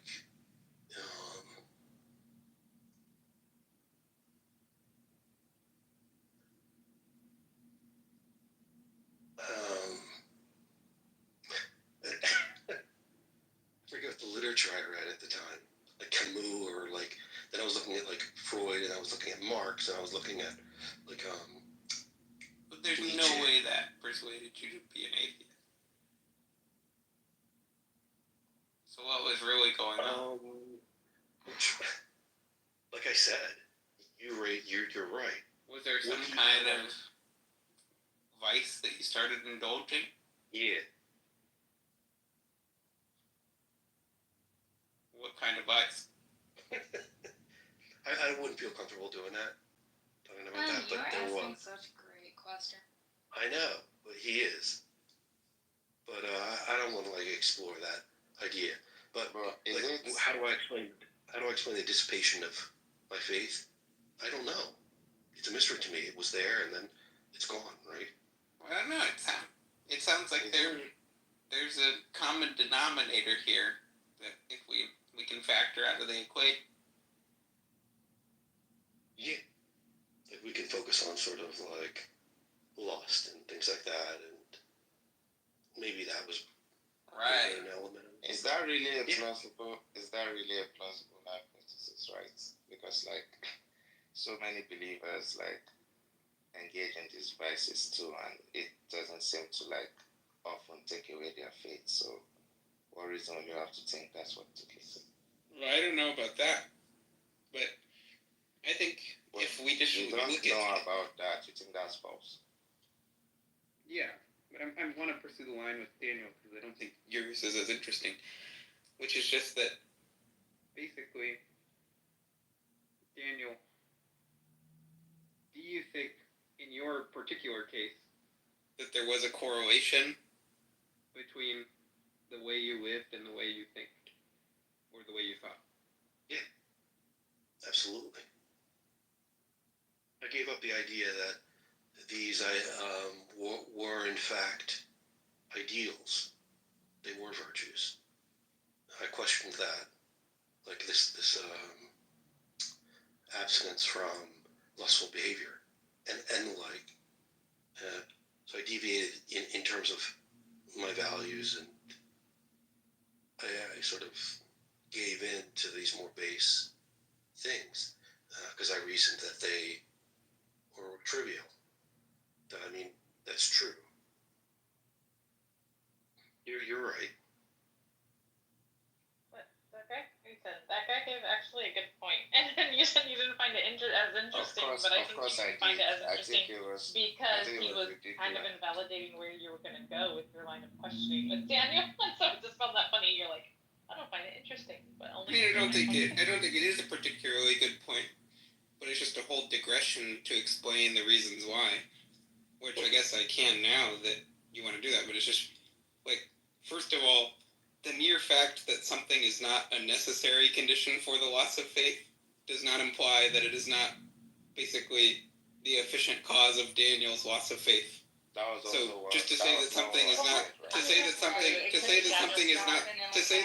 not sufficient in itself to cause someone not to have faith in God is not, and that's all that the logical implication of what he said would be, which is that there are plenty of believers that are lustful but don't lose their faith.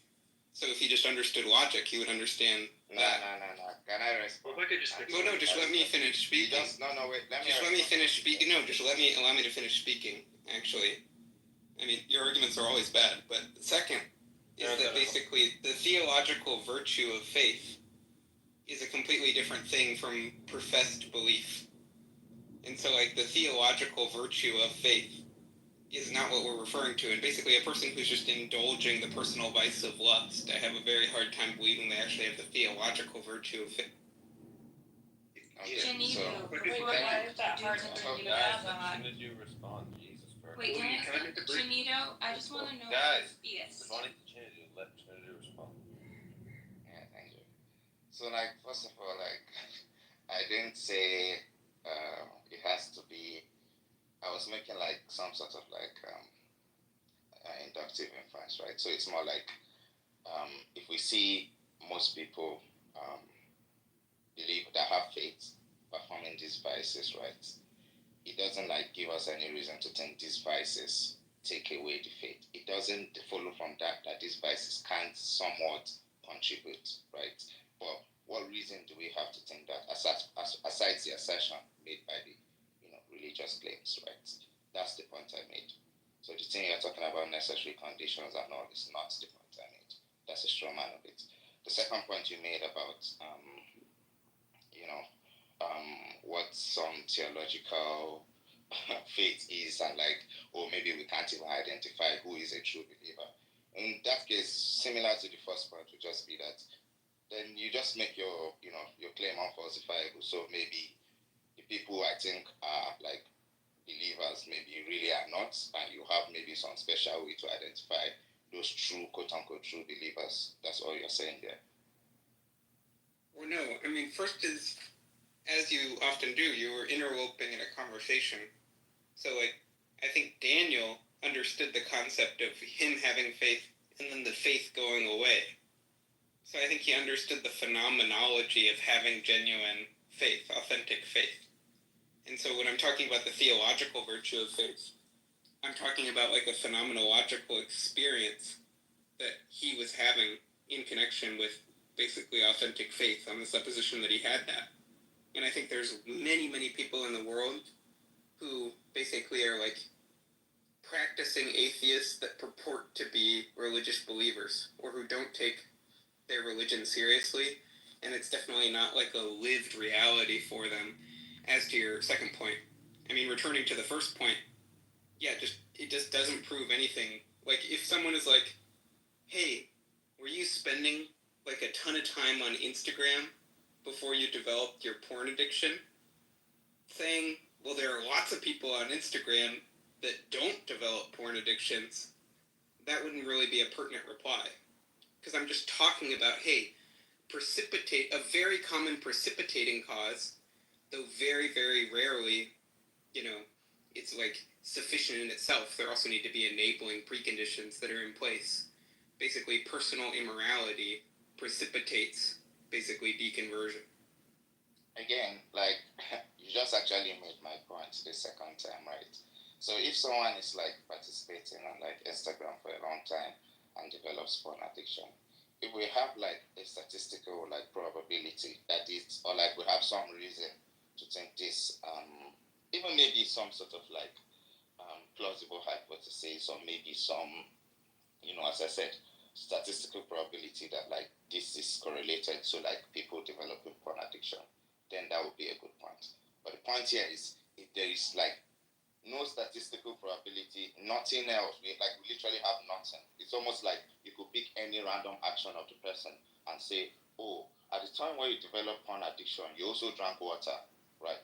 It seems like something like that. And that's the point I am making, right? Okay, then it's just a question-begging point for which you've presented no argument, and which wasn't pertinent at the time you introduced it. It wasn't actually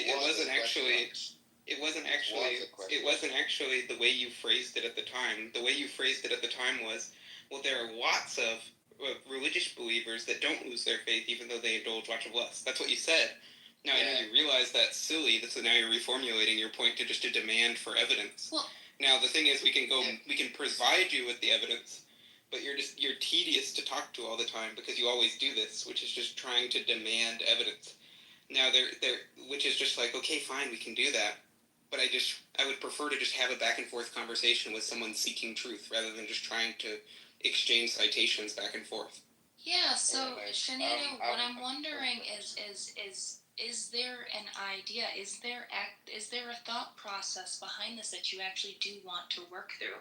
I think that it is possible that maybe you that there's something on your mind and you want to work through it, and maybe it wasn't the right time to do so, but it could be something you sincerely want to. Can I just say one last thing? Well, let me just say one thing. Let me just say one last thing to it, please. So, first of all, like, I don't know, like, there's a tone in your voice towards me, like, we have some issue, but I did ask it as a sort of question, like, but I think if you're like having like a sincere conversation with someone and it's not about like, you know, fighting, or maybe you think my attitude is somewhat bad, I'll say I'm sorry about that. I don't intend to be, but you saying I'm demanding evidence, yeah, like if someone makes the claim that water is the cause of like someone's pornography, this would be my approach to, right? It's not like I have some evidence that water isn't really, but the first thing that will come to my mind is like, wow, a lot of people drink water, I don't see why water is this thing. And then I would ask, which I did, that like, what reason would we have to like think water causes porn addiction, right? Which is exactly what I did the moment I stated it. I stated that a lot of people have this, and then I further asked that, what reason would we have to think that, you know, these immoralities would like lead to this? That was really what I said, but maybe you didn't get that. Yeah, I mean, we can just.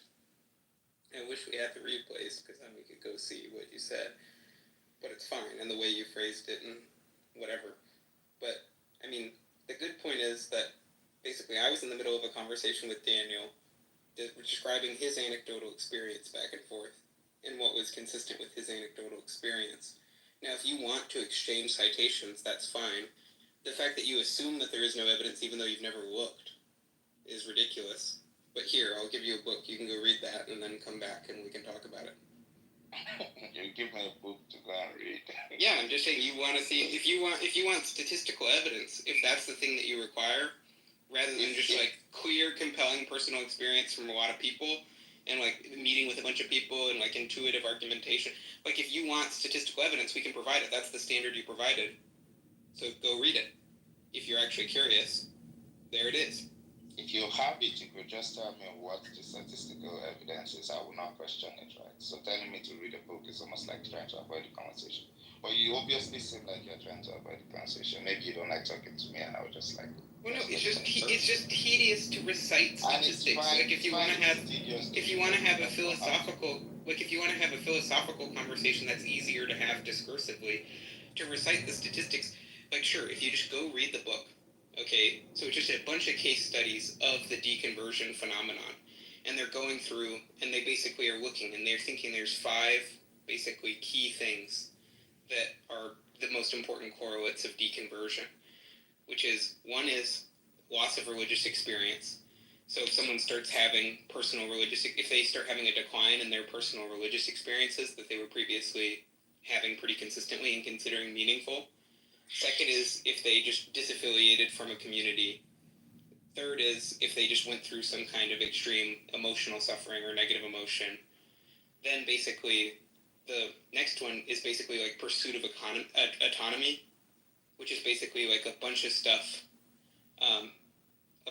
relating to like personal freedom to violate the moral dictates of whatever their religious cult is. And then I think the last one was something like basically feeling like excluded or censured by the religious community. But they start going through and basically analyzing those factors and matching them up both quantitatively and qualitatively. And like the picture that starts to emerge in their typology, when you see it, basically that pursuit of autonomy theme is like a really, really big one. So I was just going to say real quick, I don't remember, is it Chinadu, or is that how you say it? But anyway, I don't remember you asking the question. I'm not sure why that matters though, but I'm just throwing that out there. Like, I just remember you making a statement. But also, I just wanted to make sure I knew what Ethan's saying. Ethan, you're just saying irrespective, or like it doesn't matter what Chinadu says, because in Daniel's case, this is true that his vices led to his disbelief. Is that what kind of like you're saying? And then further, I just didn't get like why you can make that assumption or that jump unless Daniel were to provide you. Well, no, just because it's a very common thing to basically like the way people think is not at all independent of how they live. And there tends to be a much closer relationship between those two things than people tend to acknowledge. And there tends to be, like, it tends to be that most people, and myself included, the reasons that we give for things are downstream of, like, emotional needs that we have. And so we construct, like, rational sandcastles on top of, like, emotional and psychological needs that we have that answer to those things, pertaining to our self-concept or pertaining to situational demands on us. So, like, if in order to function, we need some level of hope, right? Or if in order to guard against repeated disappointment, you know, we just need to become, like, a hardened nihilist, or we need stoicism. So there's basically this idea that, like, emotional complexes that people have and the self-concepts that people have really drive a lot of these rational processes that we think of as autonomous. And that turns out to be, like, a pretty important theme.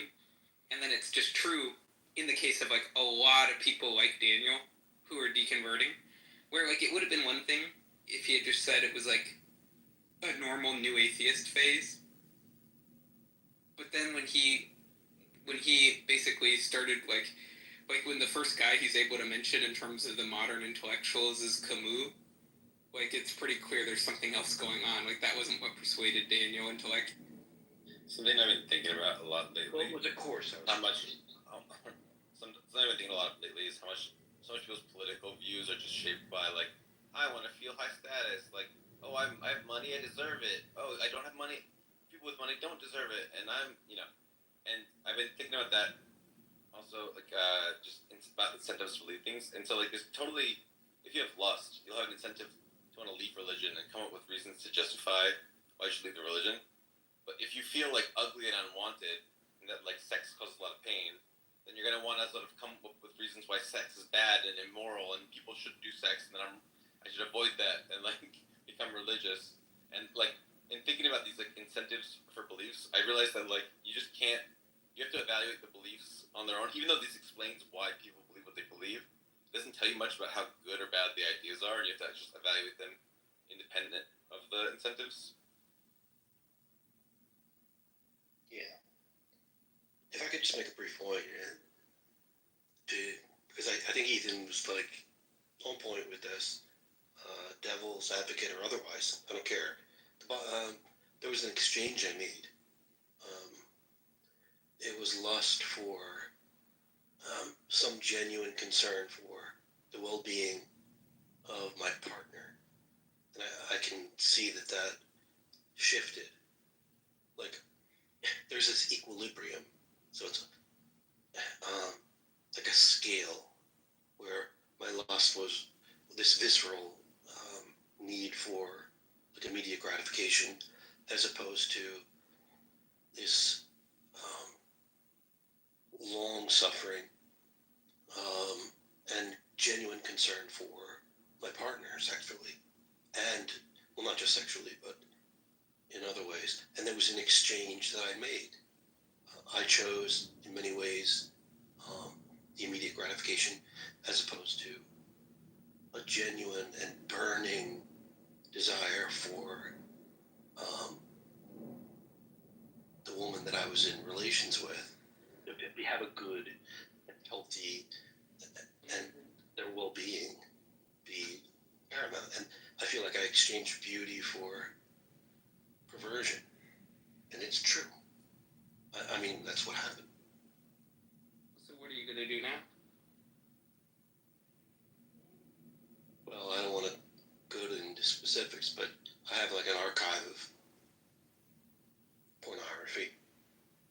But the bottom line is that the exchange I made, look, I was with someone that I wanted to encourage their passions, their art. I wanted to buy them paintbrushes and pencils and literature and show them videos of Picasso himself painting, which there are. It's fascinating. And I exchanged that for just having them be the object of, or a means to achieve some extraordinary pleasure. Have you considered like trying to make peace with God? Yeah. I feel I am. On that. I feel that I am. So are you returning to Mother Church? No, I won't be doing that. So you're at war with God. It's not that I'm at war, it's the Do idea. you think you're gonna win? Well, the idea is that, like you said, there's some underlying truth, and there's something exclusive about Christianity which is inadequate. I think that these traditions touch upon something that is opaque to us, and I certainly wouldn't return to some specific religion, but I would return to some, like whatever view you are about theism. I could easily be persuaded into that, but it would never be Christianity. Well, why are you so hardened against Jesus? Well, I'm not hard. I don't have hard. I'm not hard about it at the moment. Wait, what? Dude, I just can't tell when you're trolling and when you're not. Then I'm not hard. Okay, well, let someone I else just speak. don't understand why you have. I mean, you used to love the truth and now you don't. What happened? Give me a private Did you love setting. the truth? Or were you just raised that way? Or did you actually love it? No, he loved the truth. You can. I loved it. I mean, the other thing about Daniel is, I mean, he's like way smarter than a lot of the other people on here, and he's too smart for what he's doing right now. But he has a demon. I literally almost wrote that mention. Yeah, I remember spending my early days, 3-hour practice of Chopin. I mean, I had a complete, like, while my peers were sort of drinking in the woods and smoking pot and stuff, I would find myself on a Friday night studying, like, the Chopin prelude or a Chopin ballad, studying these extraordinarily beautiful works and exploring them in their depths as they slowly reveal themselves to me over time. They're very deep and require a certain diligence to fully unpack. That's what I was doing at 18, and just a desire to be oriented toward the beautiful. So I have an extraordinary... Well, that's the thing. So you're a musician? Yeah. I'm a classical pianist. The other day, Daniel played guitar and sung at the same exact time, and he was really good. Thank you. Thank you for that. aesthetic sensibility. Yeah. Well, this sensibility has been. Well, that's the thing is just could you name? Just give me some kind of archetypal figure that's more evocative and reassuring than Christ. Wow. That's a good question.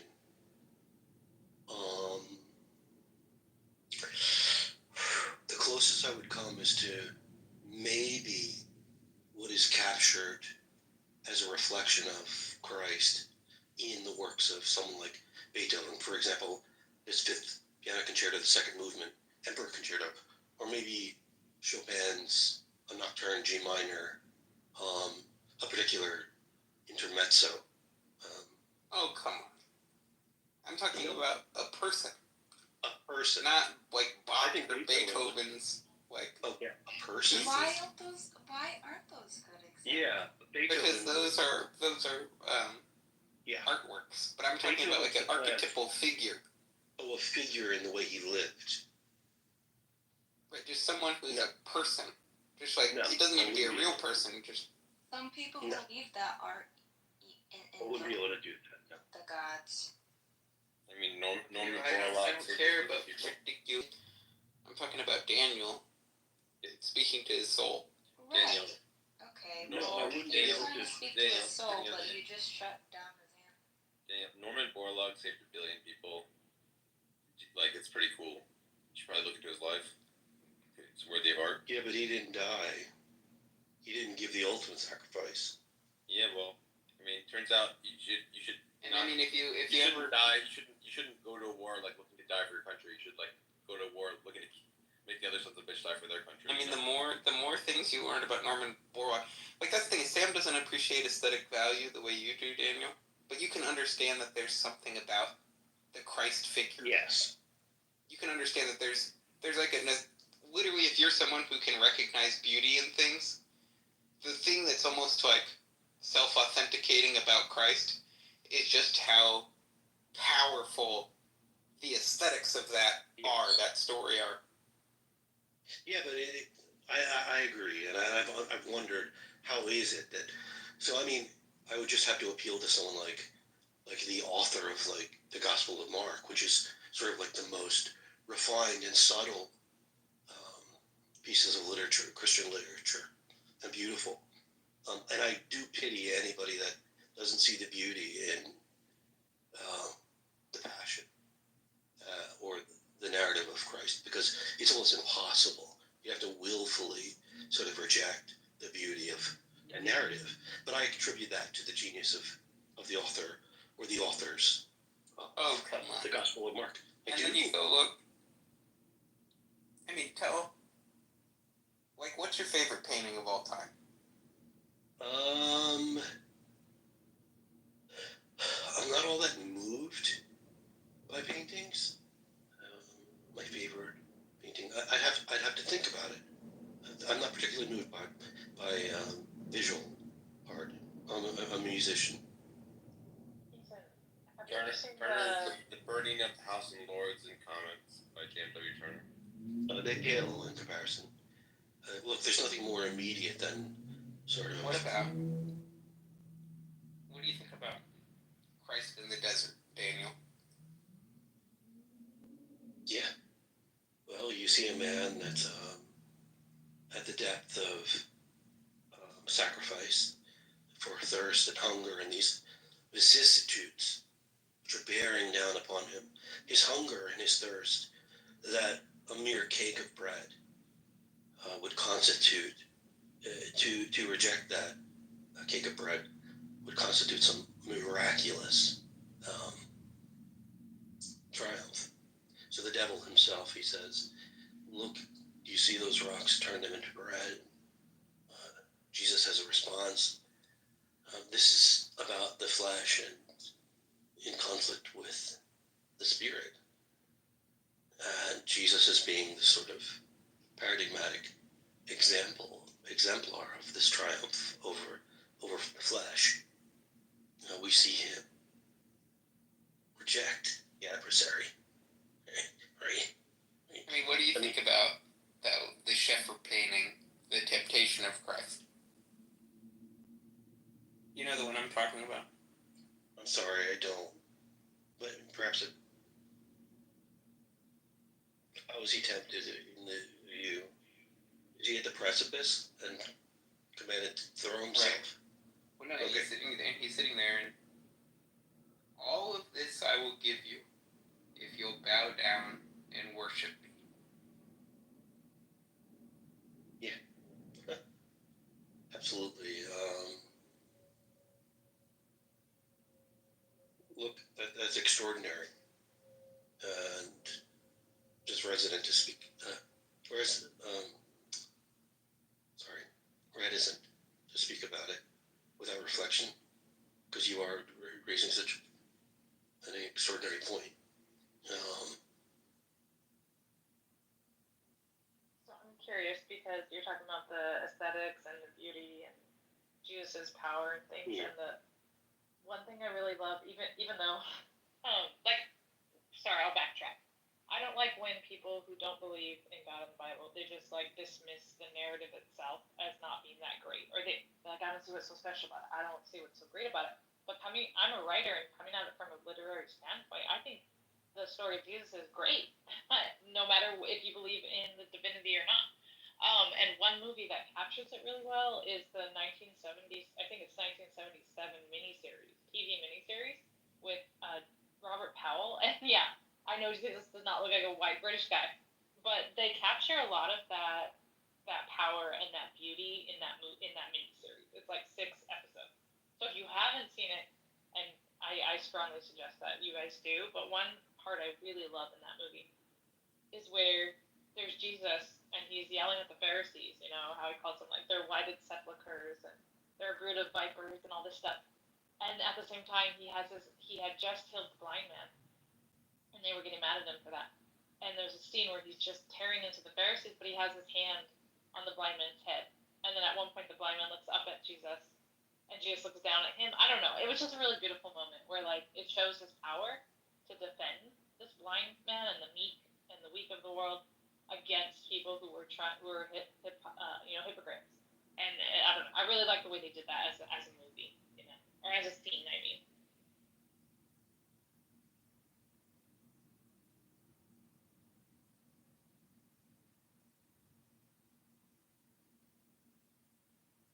I think the figure of Christ, as he's portrayed in the stories, is incredibly appealing. But I feel like the figure of Christ, as he probably actually was kind of like a touch aside Bobby type figure, like a charismatic preacher who was doing parlor tricks and telling people the end of the world is coming, and probably wasn't as compelling in real life. Daniel, when you hear him say that, when you hear Sam say that, don't you recognize how that's just offensive to pious ears? Yeah, absolutely. But I you think just can hear the falsehood in it, just dripping from it. Yeah, there's something. I'll refrain in that way. I don't think it's necessary to sort of push that button, because it does say so much about who Sam is. Unfortunately, even that doesn't provoke some emotion in this husk. It's just sort of empty, vapid husk. It's soulless. I'm so confused. I'm telling you, the story of Christ is incredibly inspiring as we understand it. Oh, well, you're singing a different tune now. And there's no emotion behind your statement of that. And you're just saying that as almost this The statement was literally, the story of Christ is very compelling as it's told, but I suspect the real figure behind the story was less compelling. You're almost using it as this rhetorical device, this preparatory statement, just for your, he was disagreeing with to keep your condescension and Oh, scorn. wait, no, okay, look, so you want to appeal to sort of this tradition of Schweitzer and who Jesus truly was, this post-Enlightenment understanding of the biography of Jesus, who was he as a man, was he an apocalyptic preacher, something like that. Is that the idea? No, I think he was far more compelling than the gospel's pale in comparison to his true presence and what he was able to do as an apocalyptic preacher, sort of beckoning in the coming age, right? Right, it's time. The time has been fulfilled. Look at Matthew, the very first words of Christ in the gospel narratives is Mark, and it's the time has been fulfilled. The kingdom of heaven is at hand. Repent and believe the good news. The kingdom of heaven is at hand. He was even more compelling than what is described within these gospel narratives. An extraordinary man who spoke about a coming epoch. We are on the cusp, the very breast. We're on the very not the breast, the boob, the bosom. We're on the very. I don't know. We're on the very bosom of this coming epoch. No, Ethan, come on. We're on the very breast. And of look, this. it's just let me direct this question to you, Daniel. The first words of Christ in the Gospel of John. What do you seek? What do you seek, Daniel?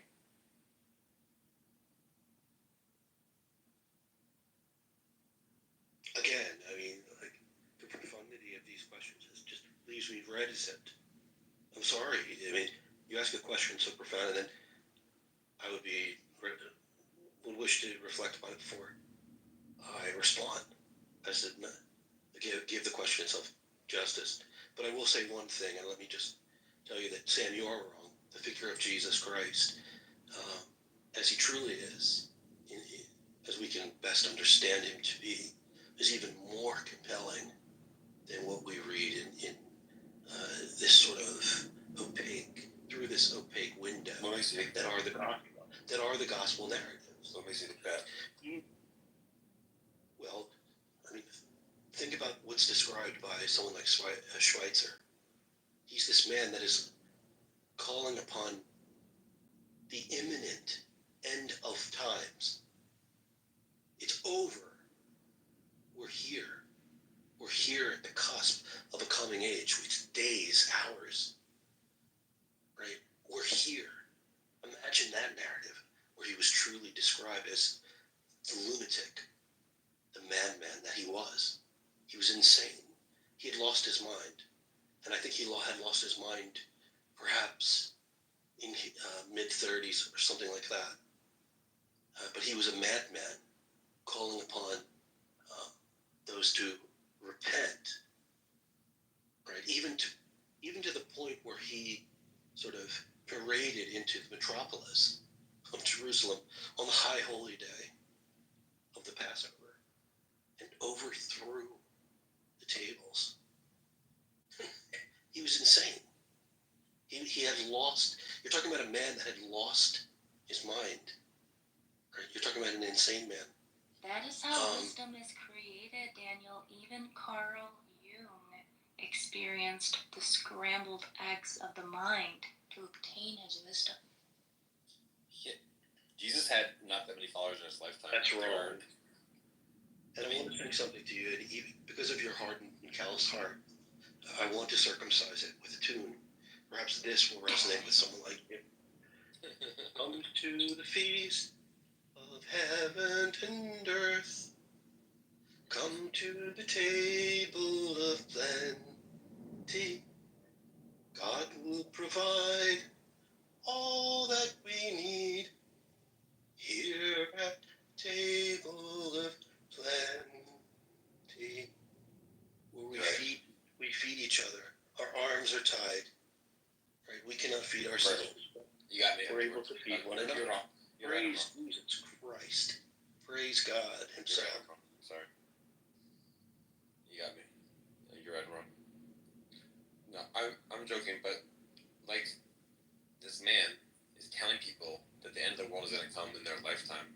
So he's like lying to them about, or he's himself delusional when the end of the world is coming, and then giving them false information and telling them not to plan for the future, not because of some like sort of philosophical thing, because he has like empirical beliefs about when the sort of end of the world will happen, and then he's like just not there's like a balance of yin and yang you need of like masculine and feminine active and passive, and he's like only emphasizing the sort of like passive feminine sides of life, but not the fact that like, oh, actually sometimes you do need justice, sometimes you do need to be active, like sometimes turning the other cheek doesn't work, and like having a sort of like good balance of the active and the passive, the forgiving and the just is like actually better than just only focusing on the sort of feminine and passive side of things.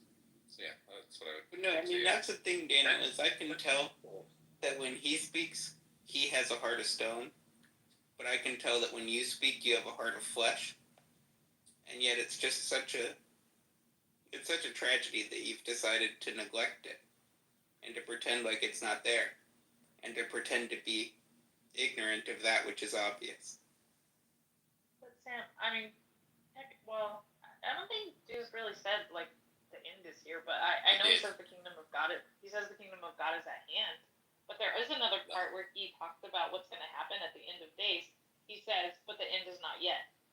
So do you mean when he says, because I always interpreted that one of two things. Like when he says things like the kingdom of God is at hand or things like that, I thought he just meant like it's within you at all times. And then the second, no? Okay. And then the second way I interpreted that is like our concept of time is just different. And if that makes sense. But yeah. Well, just with the people who say he's apocalyptic, Rachel, what they say is they take certain passages of Jesus and then they say that other stuff was added by later Christians in order to make sense of the failed prediction. So they say that like all these additional passages to create context were added, but they're using like a criterion of embarrassment to include the original, like within this generation, blah blah blah blah blah.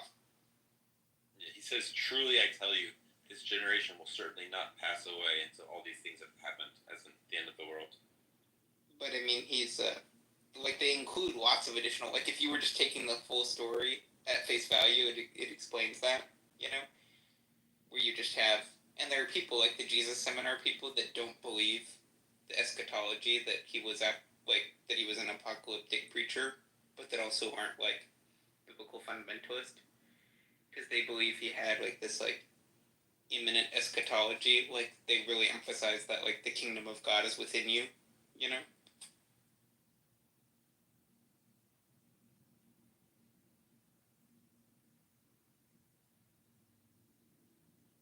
Yeah, I think what we know about someone like John the Baptist. So, for example, the gospel narratives begin with like the baptism of Jesus, right? So he's baptized by John, and this is the beginning of the very earliest source. Right? There's no birth narrative. But the idea is, look, and I struggle to find the words as I'm moved at the moment by this narrative. And I wish others would as well be moved likewise. What did you say, Sam? He just said the things that the man of lawlessness says. I said two things. One is that Jesus was like predicting the apocalypse to happen. Right. He's very sorry. And that was like bad that he was doing that. Because he had like giving people false information. And then the other thing that was bad was that he didn't have a sort of balance of like yin and yang. He was like only focusing on the yin side of things, which like you need to have like a more understanding of like when it's good to be passive, when it's good to be active, when it's good to be forgiving, when it's good to be like vengeful, like having a sort of context dependent understanding of like when these things are appropriate as opposed to a default stance of yin is like the more wise. See, this is a guy that has never read the New Testament once, Daniel. This is just, look, Sam, look, Jesus wasn't a humanitarian. He wasn't a, He talks about hell more than heaven. Humanist. Yeah. In Matthew, hell is mentioned 13 times of the 18 times that it is mentioned in the Testament.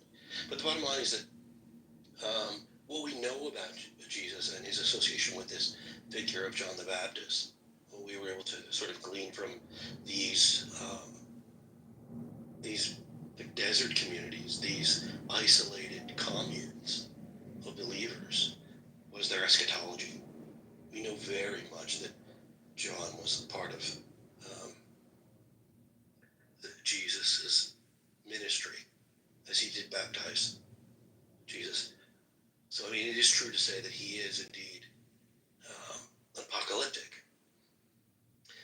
idea that, okay, well, he wasn't like a secular humanist. He wasn't saying like, save up for the future. He was saying that the time is now, and I guess I agree with that. I mean, so like turn the other cheek business. Like I feel like wisdom is to say, hey, if your adversary is not fully evil, turning the other cheek is appropriate because you can sort of show them the error of their ways. But if your enemy is actually evil, turning the other cheek is a suicidal thing, and so you should be really careful about knowing which situation you're in. Is wiser than just saying turn the other cheek.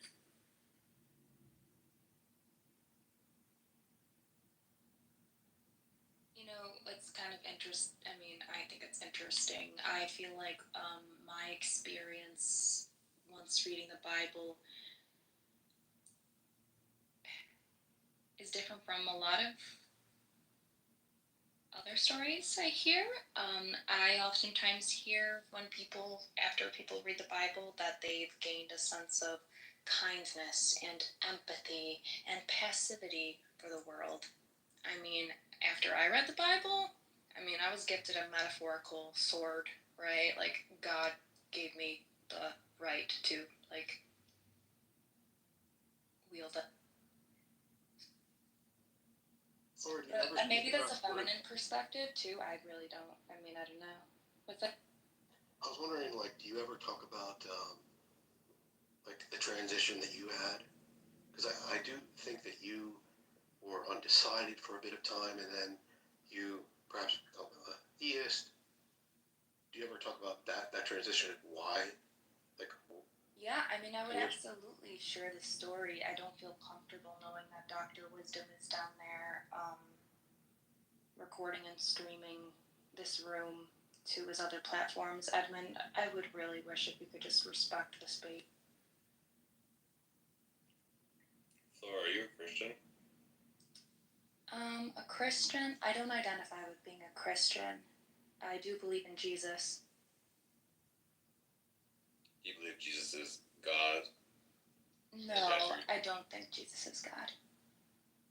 Do you believe in God? I do believe in God, yeah. So Jesus was like a wise prophet of God without being God? Jesus was a prophet. I think that he is also a frequency. Maybe some kind of code that some people can read and interpret. Some people can't.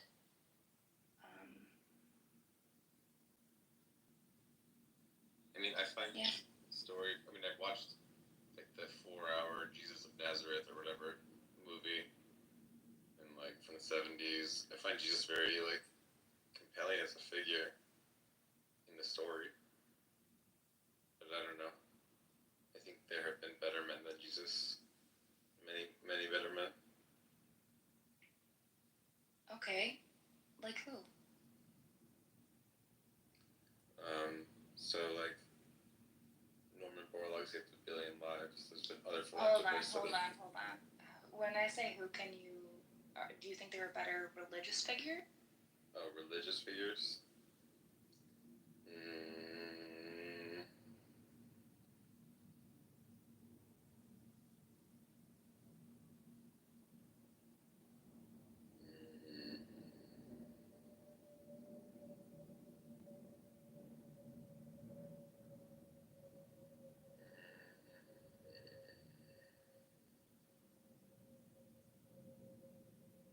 Lao Tzu was pretty up there. If you consider Socrates a religious figure, he's up there.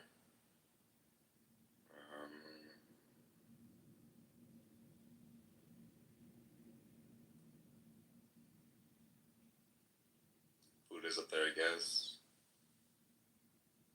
Probably a lot of modern religions that are new probably have incorporated the moral wisdom that's been accumulated in the 2,000 years since Jesus. So probably have like better views than Jesus did, just because of the moral progress of humanity. I don't know.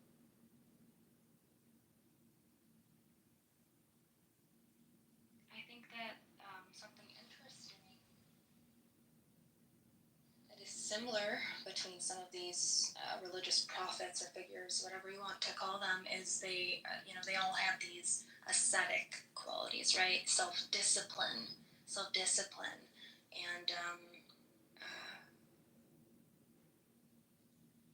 to me, that's really compelling. But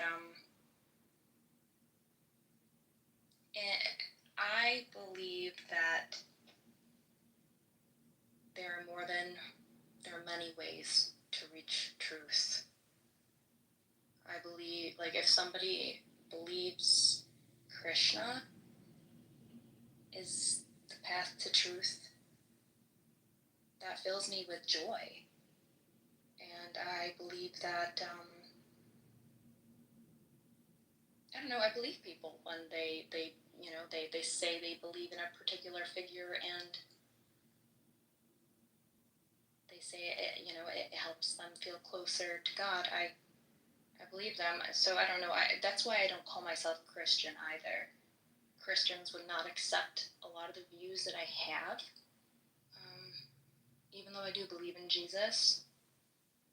But I also believe in things like reincarnation.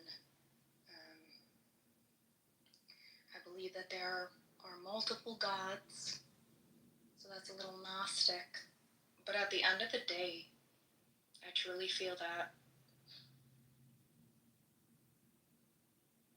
man created religion. God didn't. Cliche to say, but Yeah.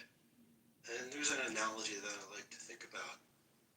And because I don't think that the experiences that I have are fundamentally different from someone else. I think that we experience the world in a very similar way.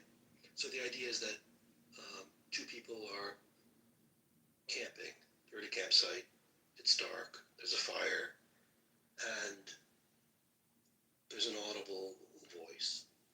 So I myself hear the words, hello. I hear that, hello. And I look to my companion, just us. And I say, did you just hear what I think I heard? And he says to me, yeah, someone's just said hello. Right? So both of us have this fundamentally similar experience independently. Well, a few weeks go by and I myself attribute this sound to a spirit. And he attributes it to something happened to his cell phone. Right? There was a noise that was made, a voice that was made through his cell phone. Now, he and I have the fundamentally identical experience, and yet there's a different attribution. I think that's what's going on. I don't think people have drastically different experiences of the world. It's just what we attribute those, or what inferences we draw based upon those experiences. So I believe people when they say that they have a relationship with God, and their life is governed in a certain way where God is obvious to them. I don't think they're lying. But the idea is that what we attribute, or the cause of these experiences, one of us is going to be wrong, but we're both going to be correct about what it is that we've experienced. And I think in a lot of ways, the naturalist has many of the same experiences as a theist. I absolutely think that that's true.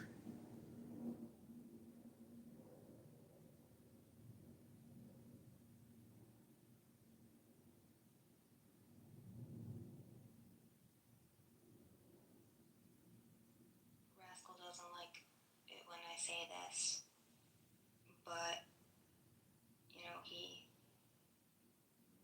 is always touting about how he's an atheist, right? I view him as a child of God. He seems pretty good-hearted to me, just as an example. So like there are even people who claim to be atheist, who sometimes I just think maybe they don't realize it yet that God's with them.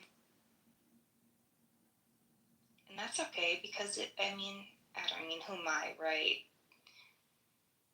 But I feel like it took me a long time to wake up to that reality and realize God was always there. And I was looking and maybe being disobedient. Well, do you believe in like reincarnation and God and so forth? Dude, I don't know. I got stoned when I was like 15 and decided that's how. Do you think that's like a heuristic that's reliable? What did you say? Do you think that if other 15-year-olds get high and start believing some stuff, it's like a reliable heuristic? So, I mean, I say that in part as a joke, but I really think that idea of reincarnation was built upon, like, an empathy for the world, right? Because I think that's what that was built upon, this idea that, and I'm going to speak from, like, as if I was having this revelation when I was 15, right? One day I'll be you. One day I could be somebody else. And it's just like this continuous loop of death and rebirth until we figure out how to treat one another right. I don't know why that's what my mind goes to. But, I mean, after reading Vedic texts, I did find it interesting how the way I viewed some of these things aligned with a lot of these beliefs. So, I mean, it's not that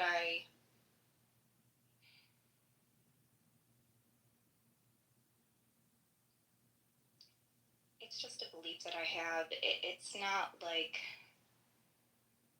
I'm willing to join a stage on this app and debate to the death my beliefs, because I could really care less about doing that. Is that because you don't enjoy debating these matters, or do you think that you don't have arguments that are persuasive? No, it's because I found the truth and I'm satisfied and content.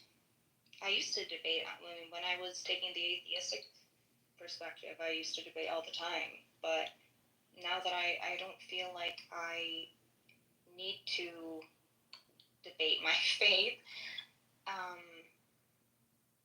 also don't believe that debating my faith would bring anybody else closer to it. I think that, at least I'm currently persuaded to believe, you just live by example.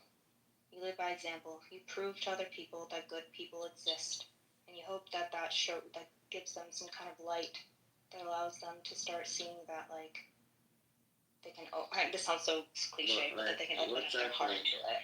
What type of inference will be made from good people exist? Like, if you show them that good people exist, like, what's the inference from that to them believing God exists?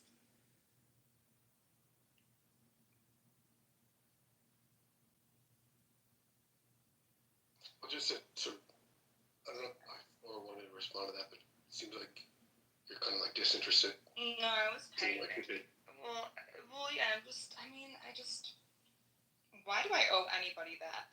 I don't owe anybody that. Why do I give people my energy? For what? So that they can try to dismantle the way that I see the world? Honestly, I think that that's kind of cruel. There are some people who try to debate and dismantle people's belief systems in a way that seems a little sadistic to me at its worst, right? But Fair enough. But if we are going to take it that long, some people don't realize the weight that deconstructing a person's belief can have on their entire life. You know, I mean, you think about it, you don't know how long a person has had a belief in God, or how that means, how that has shaped the way that they have processed different emotions and experiences throughout their life, right? If you rip that rug out from under them, I honestly don't That's a want to pretty do big that. thing to So do. Wait, but shouldn't people's beliefs be like aligned with the truth? And so if they're living in a falsehood, they should abandon it even if it's painful. I don't think so. Actually, I think if a belief is like useful and helpful to people, I think they might very well hold it. When I ask these questions, honestly, like someone that's not like interested in like debating, it's fine not to like respond or not to engage. I'm not engaging because I'm trying to give you truth or make you question your belief. Personally, I engage in these conversations just because I enjoy doing so. It's like a hobby. Yeah, I think the truth is sacred, and that's why it's important for people to hear it. And if they decided to unwisely live their life in delusion, and that delusion is a structural feature of their mental health, they probably were very unwise in choosing how to build a healthy mind. and the delusion that you're speaking of is a religious context? Sometimes it's religious. Okay, so let's pause there for a second. Sometimes it's other stuff too.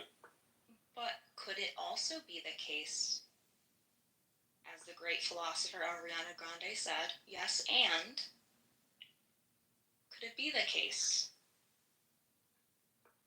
that the same thing goes for the person on the opposite side of the coin? The person who dismantles the other's belief because they're trying to have their reality align with truth. Okay, so you're going to have their reality align with truth. Are you going to sit there next to them and complete the process? Are you going to help them rebuild themselves? Or are you going to leave them on the ground?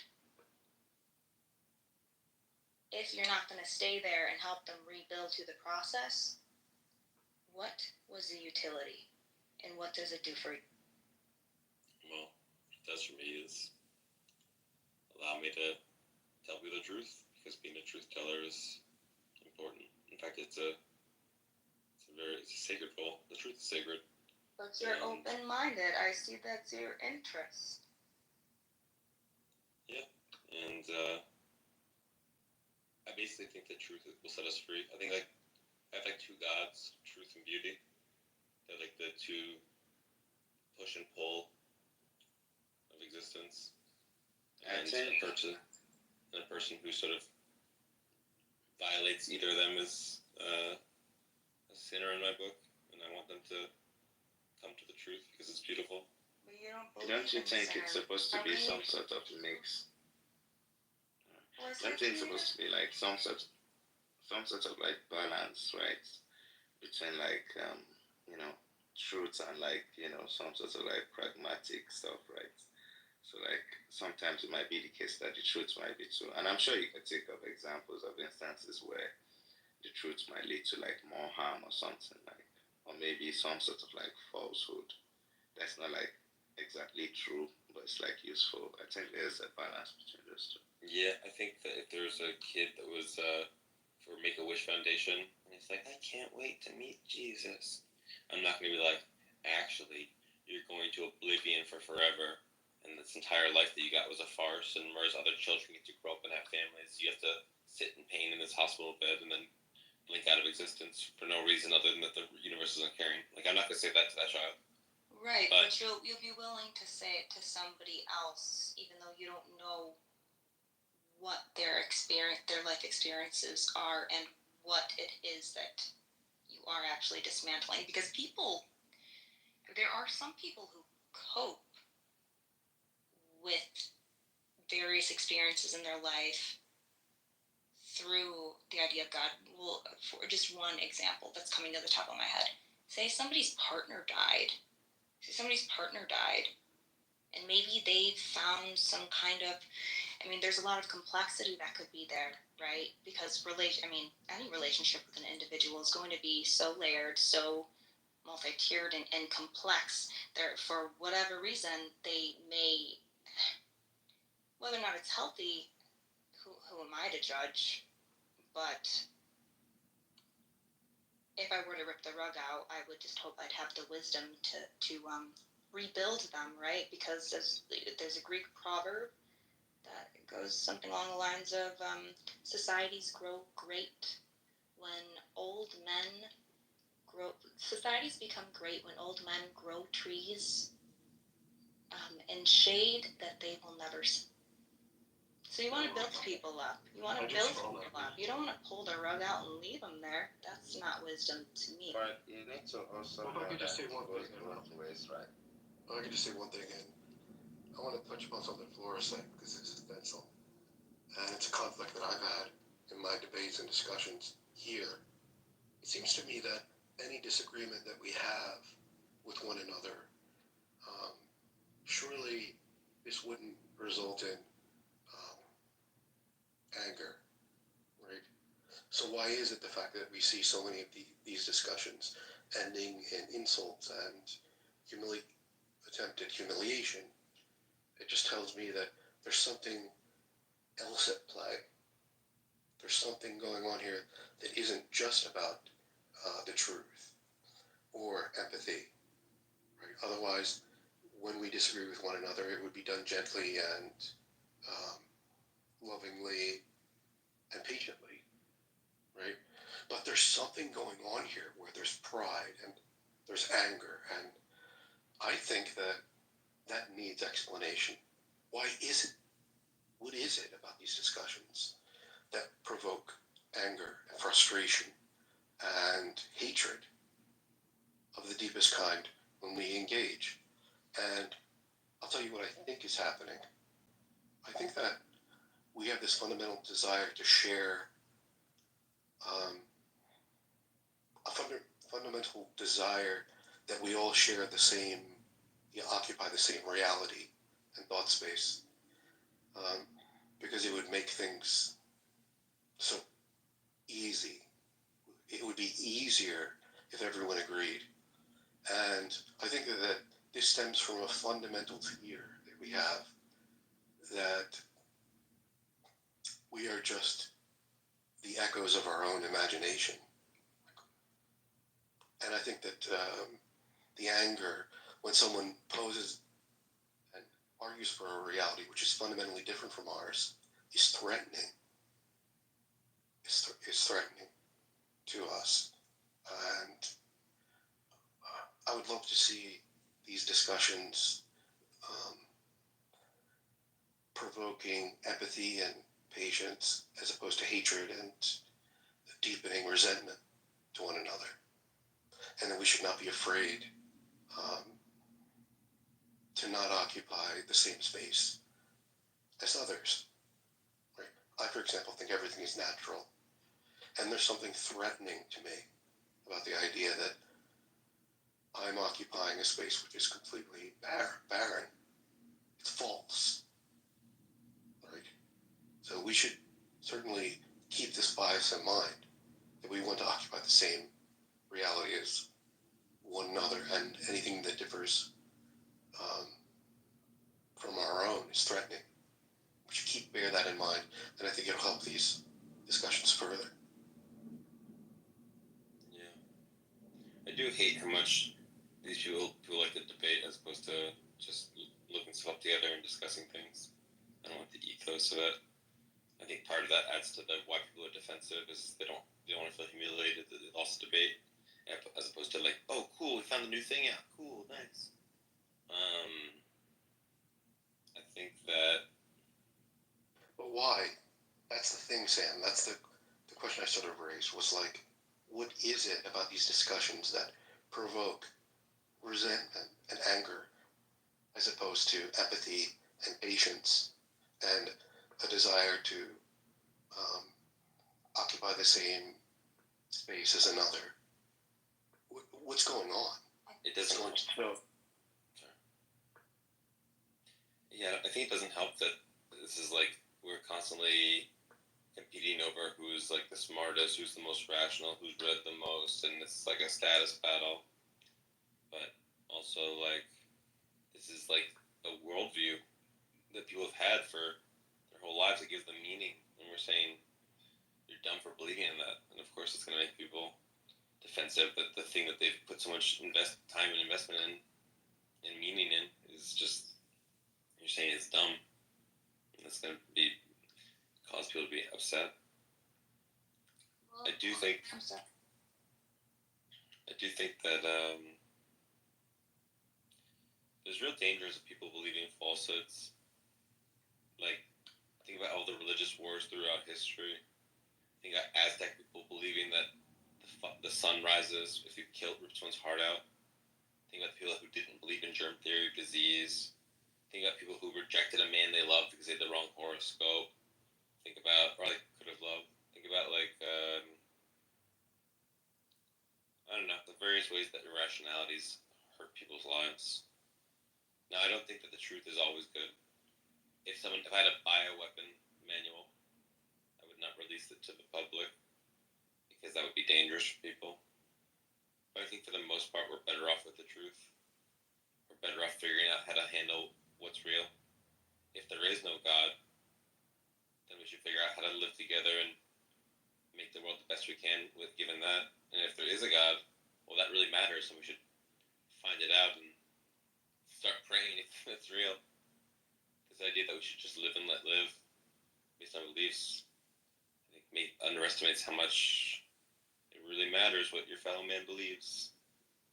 So if we were to maybe take this idea, like this moral concept of Jesus Christ, or asceticism, or being an ascetic, right, or God, these kinds of moral virtues that people have, right? I mean, we can attribute it to a God or not. Either way, if like,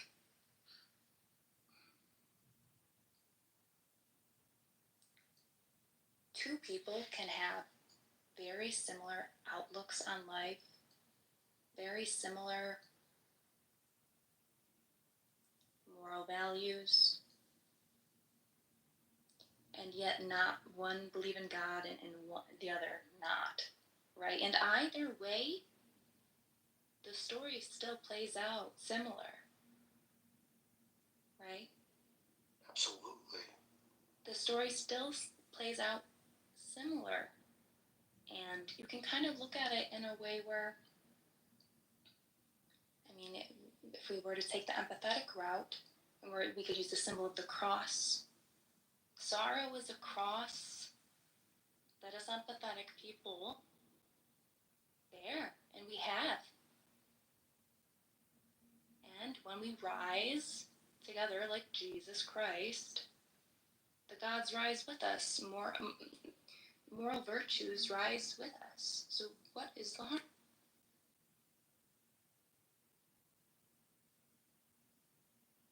Yeah, absolutely. And that's the question. That's like the big question.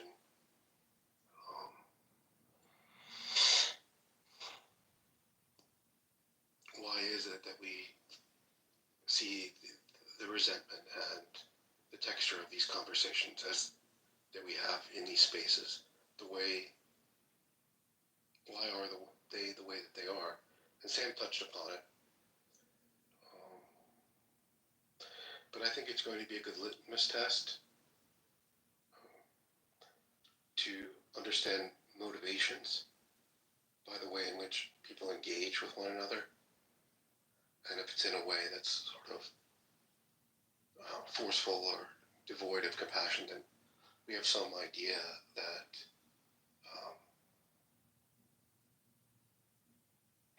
there's something else going on other than just the genuine pursuit of what's true. You know, if something else is going on. No, for sure. I think so too. And I mean,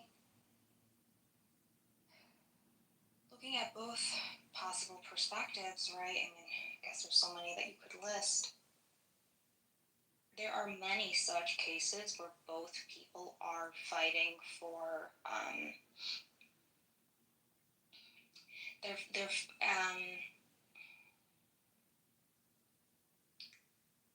we were talking about cognitive dissonance earlier. I mean, sometimes it's cognitive dissonance, right? And then a person can start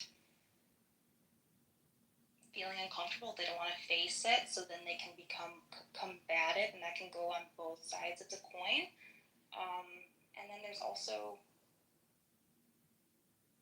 a lot of people who have had, unfortunately, they have religious trauma, right? They have religious trauma. A lot of people have religious trauma, so that's going to cause a lot of emotions surface in a possibly atheistic individual too. And then you have the other individual who, I mean, there are so many different kinds of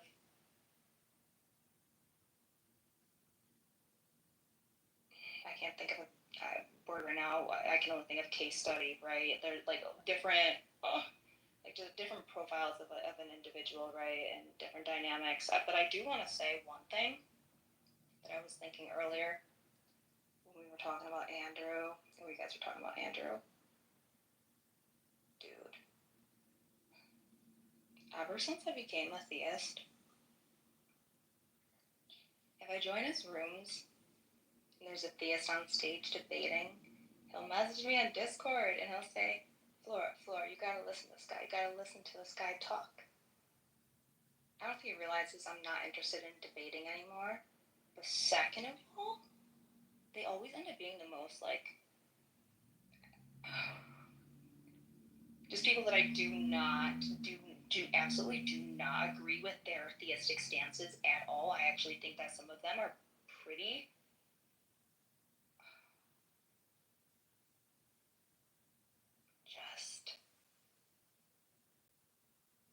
I don't know. I get mind blown sometimes at some of the examples that Andrew tells me to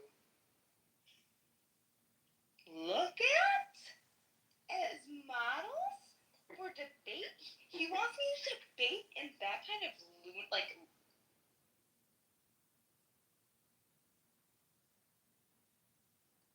it's really weird. Yeah, it's interesting. Oh, that's a cool edit. Yeah, I just changed the hue a bit so that there's a yellow. But I think that, I don't know, maybe if Andrew had sort of spent some time to kind of explore your ideas, who you are, maybe he wouldn't make such suggestions or invite you into such settings, ones that seem antithetical to what you're about. And I think that you have a certain discernment about the settings and fundamentally what the ethos of those settings are. Like, what's going on here? What are we trying to do? And you're able to suss out, look, this is either in accord with what I endeavor to do or not. And it seems that you just don't see that many of these settings are in accord with what you want to accomplish. But it's interesting to hear you because it's not often I get to hear you in this way. And I knew that there was something more profound than I've heard before because of the setting, I think. But it's cool to kind of hear you open up about some of these ideas. Thanks. Yeah, I mean, I was going through some stuff for a while, and it's nice to start feeling like myself again. So,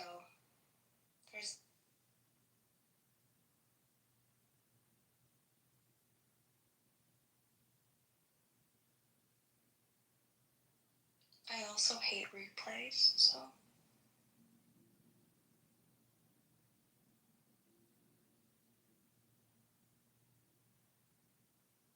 Yeah, there's like this dual-edged sword is that this community sort of expands because of certain drama or something, or shit shows, you know, and that's why there are so many people involved, is that there's something engaging in that way, like the Maury Povich stuff. So on one hand, it's like virtuous that more people are a part of these discussions, and yet on one hand, it seems deleterious to like a shitty thing for, you know, exploring ideas with one another and coming to. So there's like this friction between entertainment and these discussions that we just have to be honest. For me, it's really just about learning my lessons, and I've had far too many experiences having to do with unhinged men that I've learned my lesson. Like, you know, I mean, I don't know, a few years ago I probably would not have cared at all, right? But I've learned my lesson, and I don't know. Men, I'm not saying women can't too, but for me personally, I've just experienced a lot of really unhinged men who gain weird obsessions that I don't like. I don't know. I'm scared. So the idea is that you've learned the lesson to sort of be cautious about revealing yourself, or is that the idea? I don't want to give anybody any kind of. I mean, I just like. Well, there's a lot of reasons. A lot of reasons, right? I mean, when I'm telling you, men can get weird. Men can get really, really weird in ways that, like, they can get it. Just I've experienced just a lot of obsessive behavior, and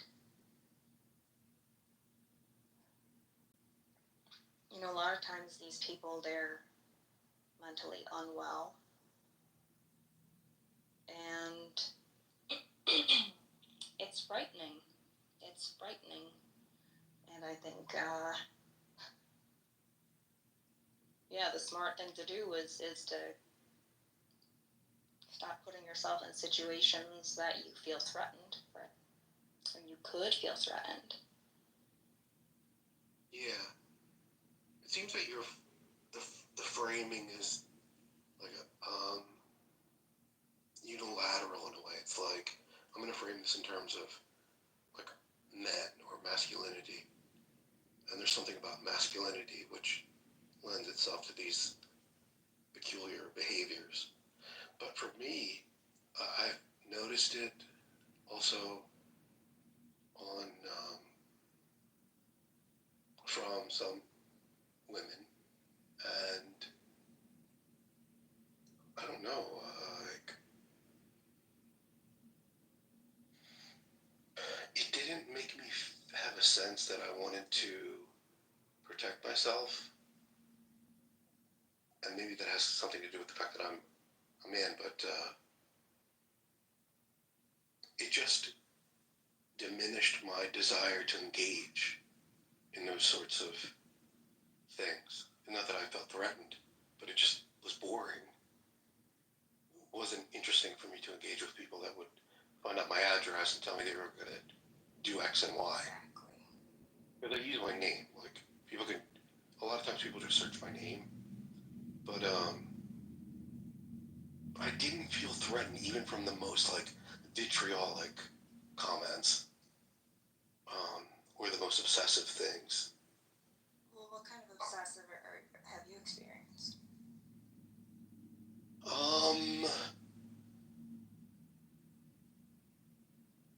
That's a good question, but I think that might entail just like evoking someone particular, or other people in particular, but I can give you a general idea. Like,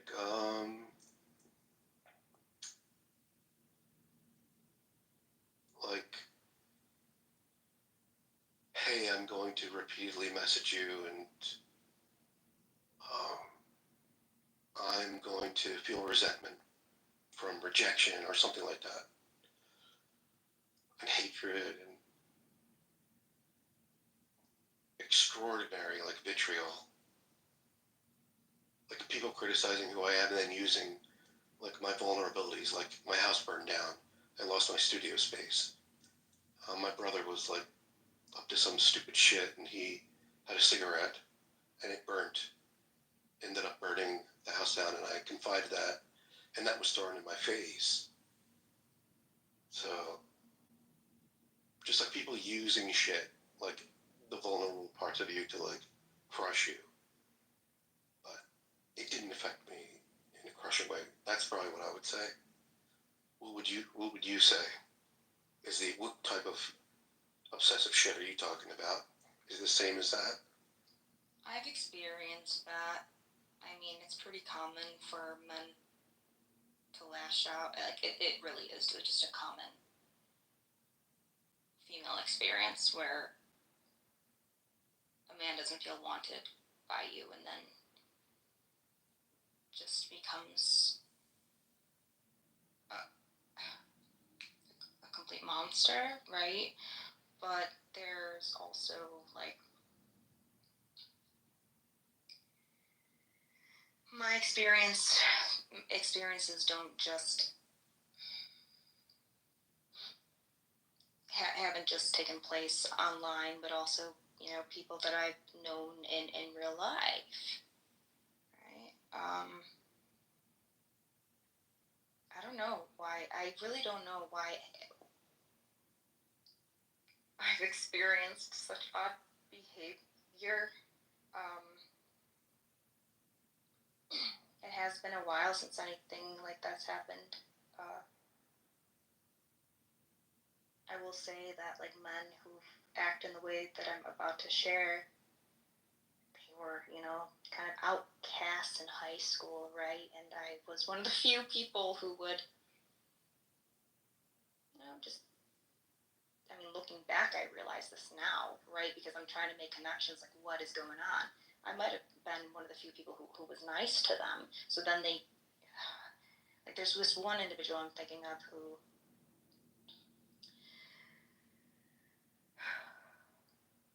he became extremely delusional, to the point where he was convinced, like, he had convinced himself in his mind that we were together in a relationship. He would post long captions on Instagram of, like, things that never happened. Like, I never even was in close proximity to this. Like, it just complete fabrications of reality and a relationship and history between him and I that was incomprehensible to believe that this person was actually that delusional. And it, like, got to the point where it just, like, this would be a really long story, but, like, made a million different accounts, started painting. He was a really good artist, but, like, started painting a photo and would post it piece by piece, corner by corner, and then I realized, oh, it's a photo of my niece and I? That's terrifying, not only for me, but for the people that I love, which is even worse, arguably.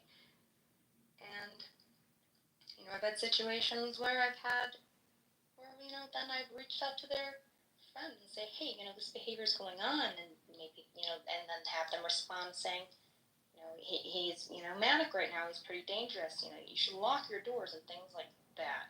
I mean, like, and that's just one story, that's just also the beginning of the story. I've experienced, I don't know, just really scary situations. Yeah, that's horrifying. I think that if I had experienced something like that, then yeah, then I would have felt threatened.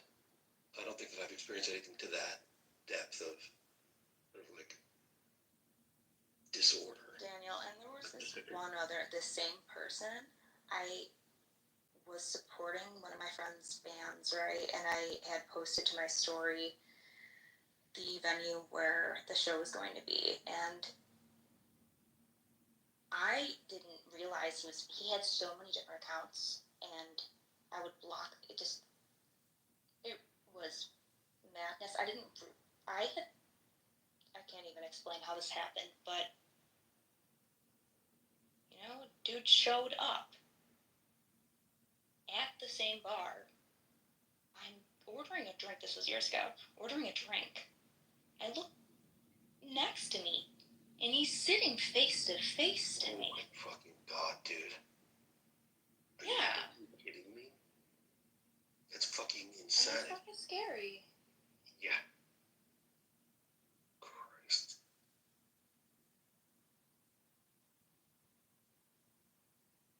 So I think it might be those kinds of experiences that I've had in real life that makes me extra frightened about people online. Like, I don't even show my face on this app anymore. And you know how weird Chad was? Yeah, I don't know a whole heck of a lot about him. I remember that he was friends with a friend of mine, and they would do like a video conference thing, and I met him that way. So I don't know much about his behavior or anything like that. Unhinged, dude. Unhinged. That dude,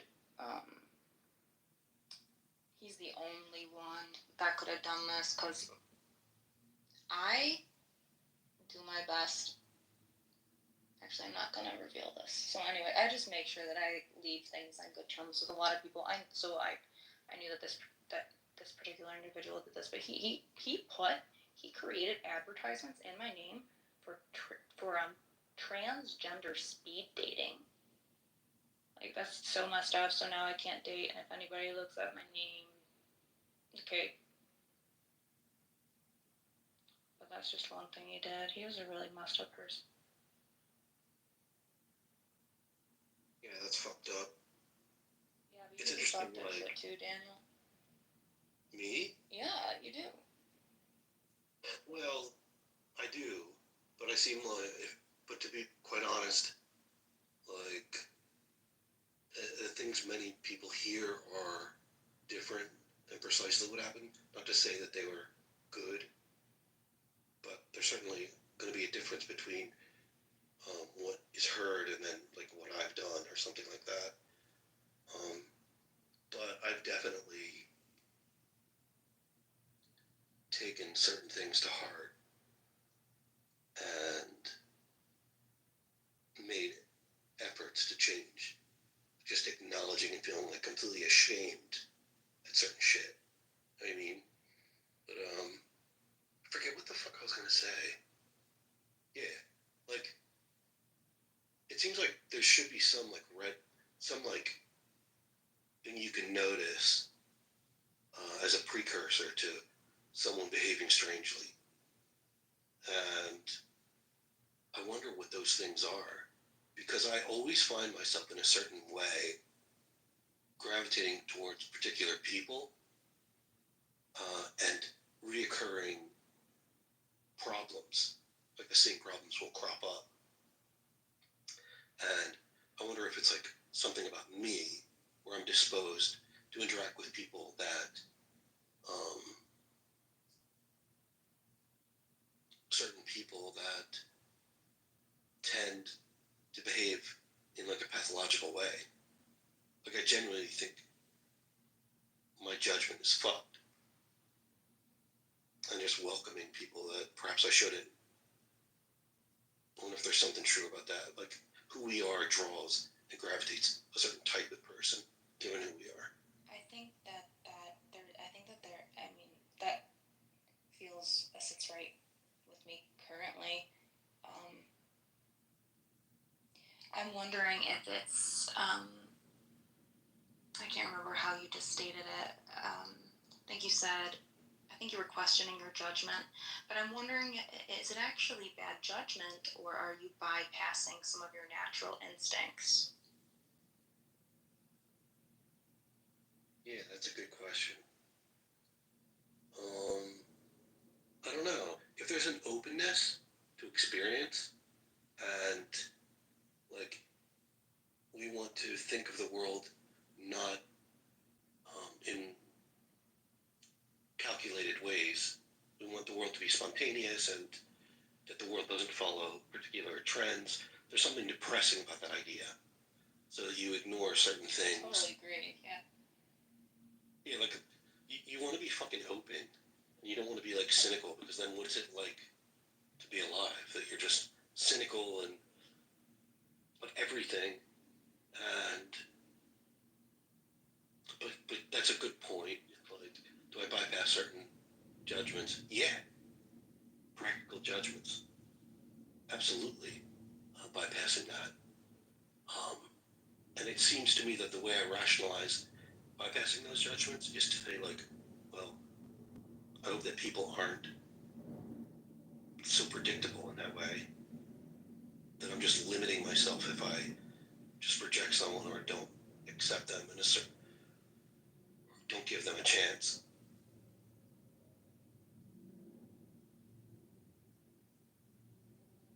Yeah, and that's kind of a double-edged sword, right?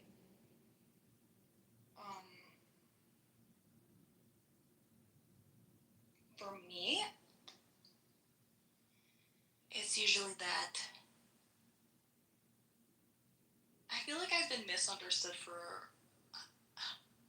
I just feel like I've been misunderstood a lot in my life, and so then in the past, there's been this voice in my head telling me, are you sure that you're not misunderstanding them?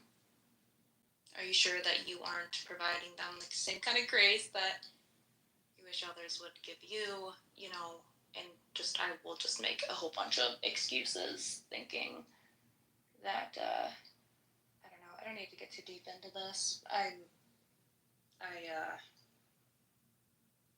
do feel like I've come to the point in my life where I'm more confident in my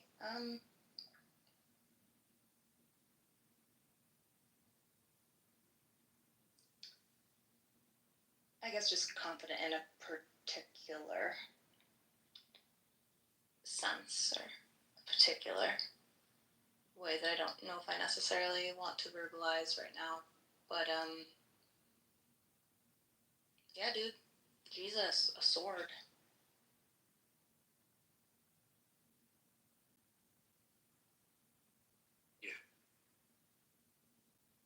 Yeah, I think that you're right, that there is some suspension of my judgment, my natural inclination, for whatever reason. And that suspension of judgment leads me to like an uncomfortable place or a bad place, or being with someone that's toxic or shit like that. So I don't fucking know. But I think also at the same time, what is so pathological is this idea that you can fulfill the needs of one person. Like there's something about you that's like, there's something about me that should satisfy everything about what you desire, what other people desire. And I think that's pathological. Just the idea that, yeah, I'm not everyone and I'm not everything. And I think it can help with just like dealing with being rejected. Or with someone finds someone else more interesting or better. And I think that people could learn a lot from that. Like just accepting their limitations as people. And there's nothing inherently wrong with them. Because rejection is like a real fucking, that's going to bring out the cray-cray, like right on. You're going to see that cray just like I think that within like people. With me, like, I guess maybe it will evoke that feeling, but it won't manifest. Right, But, because if you're dead, that person probably has a personality. Just yeah. Like, dude, I had fear of someone. abandonment, fear of rejection. Dude, I mean, I guess everybody has like those kind of fears, but like to the point where you become destructive, that's a personality. Just Yeah, absolutely. And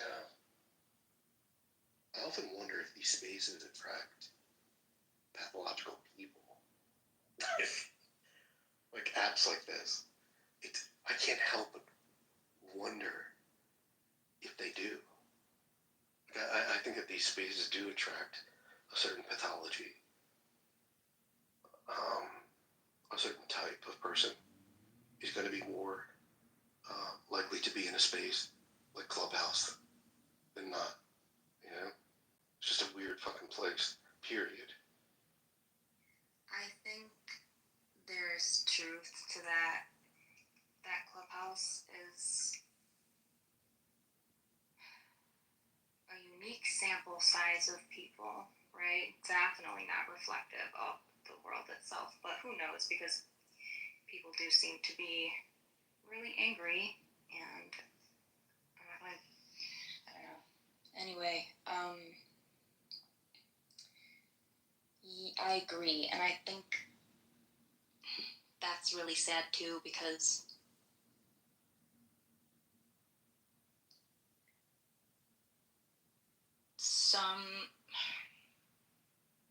a lot of people really are kind of perfect victims, and then there are there are people who I don't know. I don't necessarily think that everybody in online spaces have some kind of like pathological disorder. But I do think that a lot of people who have them probably don't, like, they may have been abandoned by people they once considered close, even family, so they have no other place to go but here. And then there are other people who are more introverted, or they, or maybe somebody's even like traumatized for whichever reason. Or maybe they have a phobia.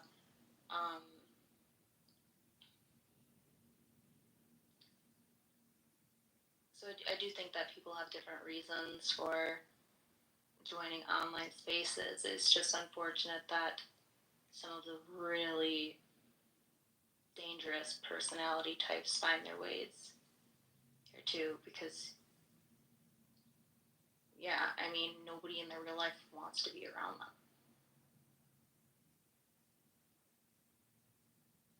Yeah. Would you rather cook or order in?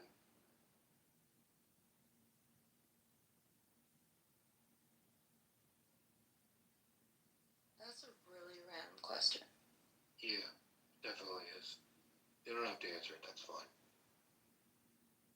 But I had a couple questions I wanted to ask. If I have the time to cook and not rush, and I can really enjoy the process, then I choose to cook every single time over some kind of DoorDash slop. Absolutely. But I don't know what. I would prefer to cook almost always. Unless I have a particular food that I get hungry for, where it's just on my mind. I don't know, some trash food. Yeah. Dude, cooking is for sure. I like it. You said what? Yeah, but cooking is for sure. I like to do it, and I like to make preparations, marinate certain food, and so it's easier to make meals. So I like prepare too. But Yeah, one of my favorite things in the world is cooking. But what kind of cooking? what do you mean, what kind of cooking? Like is there a particular like cultural disposition in there, or is it just in general cooking? Well, I don't eat meat, so I have a lot of fun finding recipes that I really want to try that are typically. See, when I cook, I try to cook vegan. When I'm like trying to perfect a recipe, I try to make it vegan, right? So I'll find a recipe that I really want to eat, and then I will become not obsessive. It's fun for me, right? But I will continue to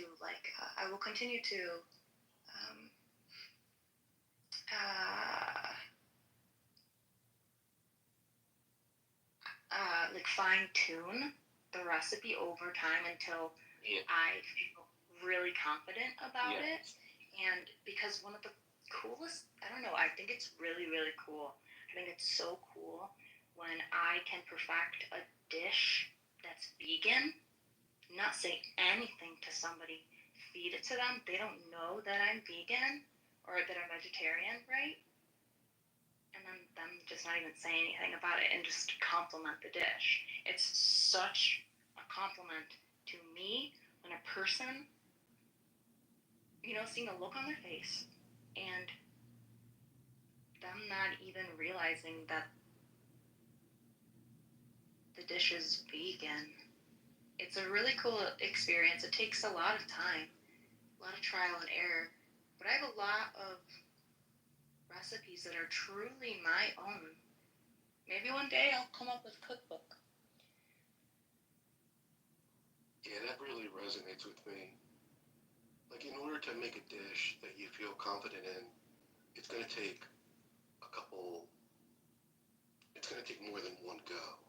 It's going to be rare if you're able to nail it first go. I mean, unless you're good at cooking. Yeah, but even that, like, what it means to be a good cook, I think, is that you just have done these dishes so many times. Like, for example, I had this challenge where I was like, I want to make food as delicious as, like, takeout, like Chinese food or something like that. And finding out all the little techniques that you can do to really make it indistinguishable from, like, what you get at a restaurant. And that takes, like, hundreds of tries. So there's some dishes that I've done hundreds of times.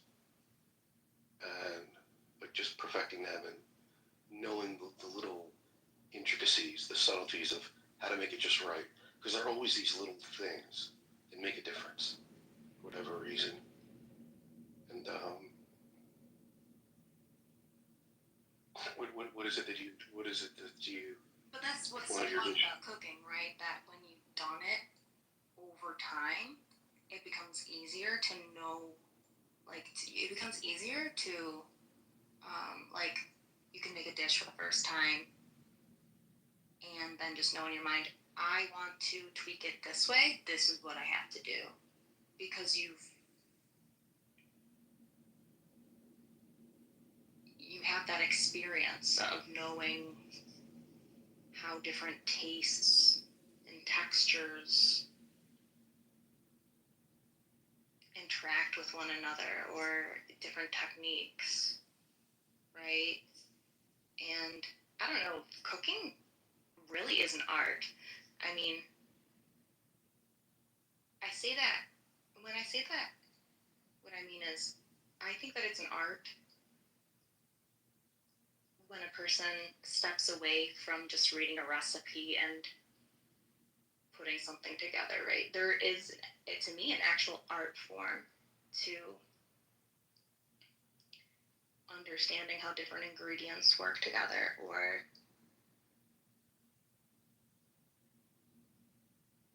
different techniques, because now I'm also thinking about baking. But there is an art to that. that comes with experience, and it's like painting a blank canvas, but I don't know, there's some kind of magic in that to me. But earlier I was told that it's ridiculous to believe that you can invoke a god through art. I believe that I don't even know the truth, right? There are many poets throughout time who would invoke Mnemosyne, the muses, before putting their thought to paper. It's interesting. It's interesting you say that because, like, a lot of times I think that people mistake what an artist experiences in appreciating a piece of art is what they experience when they talk about God. And I find that there's like a confusion there sometimes with people where they conflate the two, because these texts are literature. They are art themselves. So you take something like the Gospels, and they were inspired writings. And of course, you're going to have an experience, a profound experience. Because they are divine inspiration themselves. Yeah, absolutely. And like, there's this sort of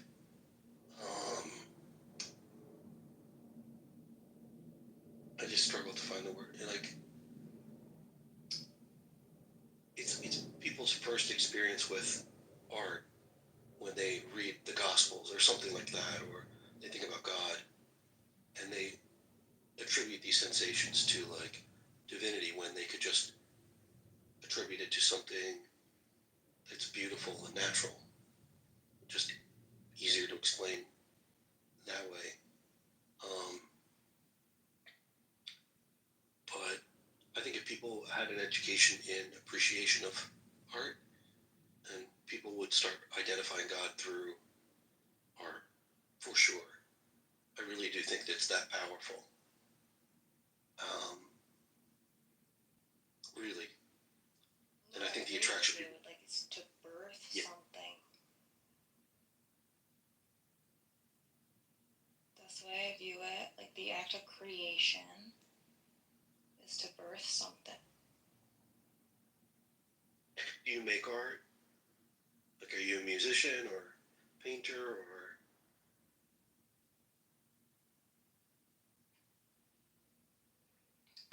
I always struggle with answering this question. I'm a creative person.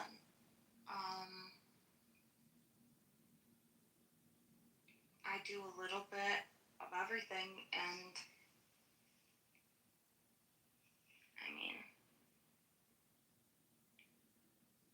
I don't know, I tend to be pretty good at the things that I do. So maybe that's luck there. I don't really know. But I'm also really shy. Well, I guess, you know, it's not that I'm shy. The world has made me feel like it's because I'm shy, because they've like projected that onto me. But if I were to return to like what my inner child believed, my art is my own, and they're like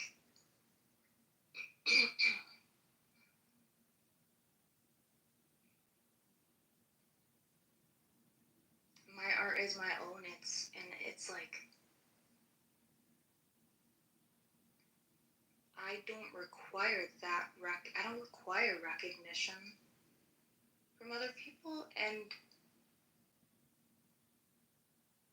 I find it odd when I hear discussions of people explaining why it is that they do art, and you know, I'll hear them say something along the lines of,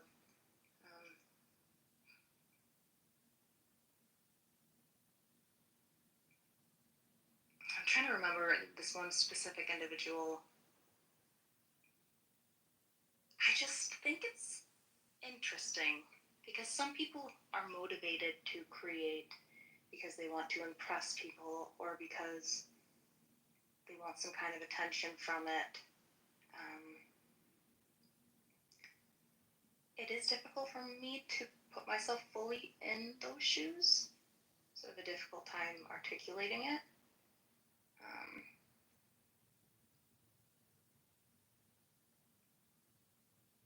But to me, with like the act of creation, that's something for myself.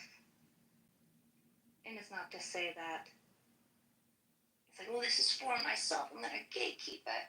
It's more like I don't know. But that's something that I struggle with too, Daniel. Like, this world full of people who just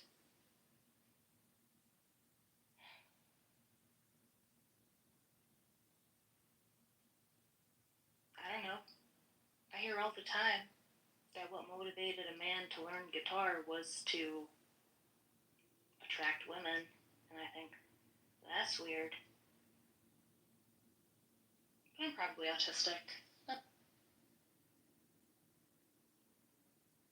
was a really, really, really, really long answer. I'm sorry. No, it's great. A lot of that resonated with me. And there's like this dichotomy. It's like, is the art for you, or is it about a communal thing? So you sort of like just open that like doorway. I know how satisfying expression is for me personally, and how I can enjoy it. But at the same time, there's something communal about art. And my particular flavor of it is that when I express something, the goal is that I want to share something that I feel with someone else. So the ultimate goal is like that simultaneously you could be experiencing the same thing as someone else, a profound thing, a beautiful thing that you want to share. You want to give someone an experience. That's like the experience that you get personally from it. But I've always been motivated by this idea that I want people to feel a particular way from something I express. And I've done art and music and stuff like that, and it's not always the case that your art is like received in such a way that you intended it. Like someone will have a completely different understanding of what you're doing, but nonetheless they'll be moved. That's very odd to me, and I've seen it. But what is in my mind when I'm making a particular piece is that like there's something I feel and I want you to feel it. So that's what motivates me to express. There's just like I can't help but want to express. See, I show love through cooking. So I think that like I show love through cooking. So I think when it comes to other creative pursuits, it's more like, oh, there's something inside of me, get it out. Okay, now I just like that would like I fulfilled the goal. I don't need to take another step, at least in that aspect. But I mean, it could be because I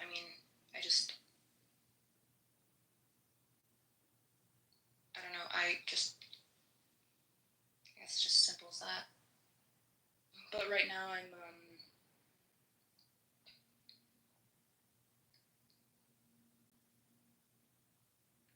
suddenly feel motivated. So Wisdom Reed, do you know him? I don't think so. So yeah, Wisdom Reed. He joins the spaces sometimes. He recently held a room where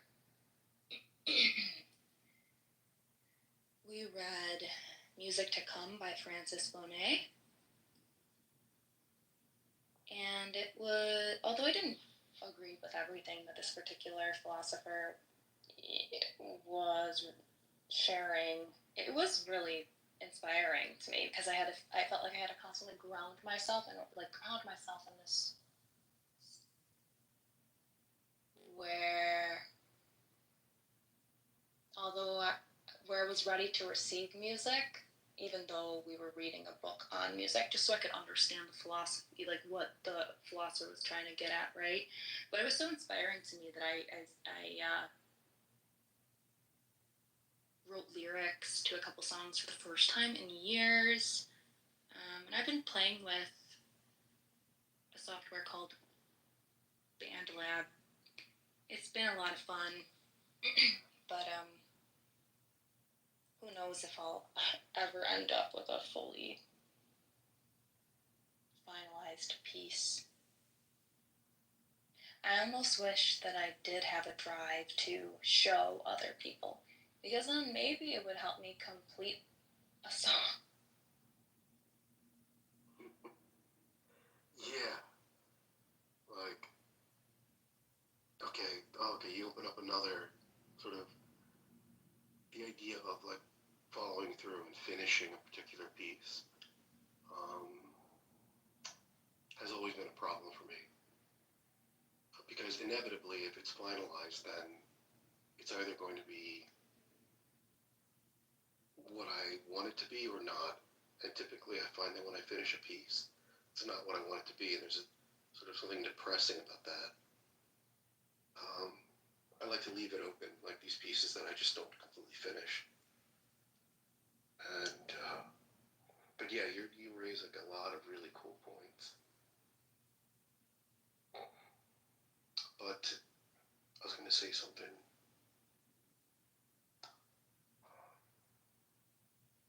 Yeah. So, okay, this idea about sharing. Well, there can be this impulse that, like a shyness about that, or a feeling like an insecurity about your work. And I think that should just go right out the fucking window. Because what happens is, this is like something that facilitates the growth, like sharing and finalizing a piece and putting it up for scrutiny. And it's a great pressure that sort of develops, hones your abilities in a particular way. So I do really think that sharing, if you want to, can be like a really great way to grow and become better at what you're doing. So what I would do is I would video myself making work, and I would put it in like 10 times speed, so you'd see me making something like a bowl or a hollow form, and like, but I would leave my mistakes in there. I'll just leave, like, when I fucked up or something like absurd happened, I'll just leave it into the thing. Because the other artists I saw were like editing their videos and trying to make it look so pristine and giving like something fake. But I would video everything and leave it all in there and put it in, even the things that are absurd. Like, so I think you just let it all out and just go with it. Fuck it, you know?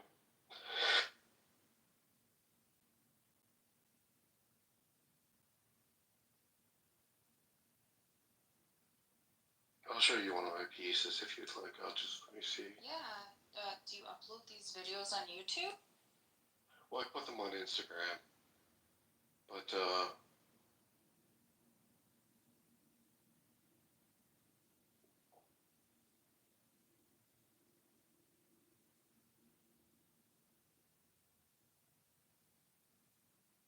yeah, I can show you at a later time. But yeah, I make stuff.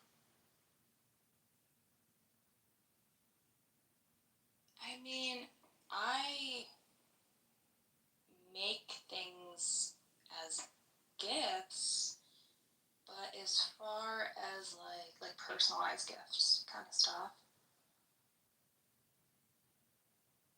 But as far as art that's for myself, I don't, it's difficult for me to find the utility in it because I don't care what other people would have to say about it, and if they didn't like it, I just feel like it would be a burden on me. Like I would just think like, okay, why did I even do this?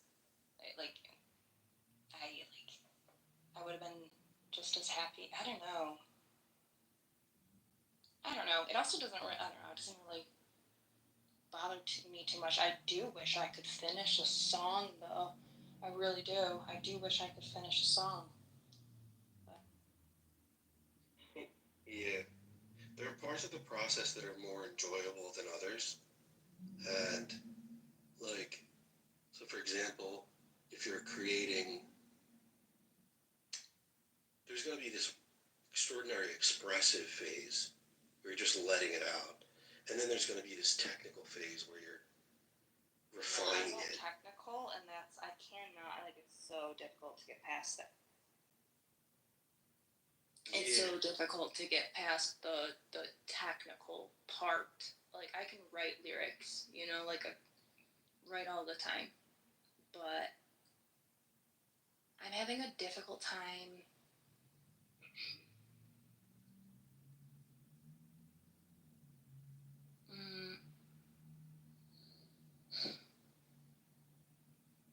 finding my essence in music, right? Like, I'll create something and I'll think, oh, this doesn't, this sounds nice, but it's not really me.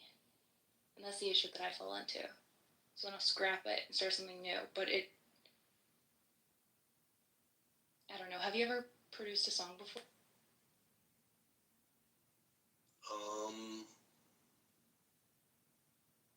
I don't think in its entirety I've ever, no songs, but other things.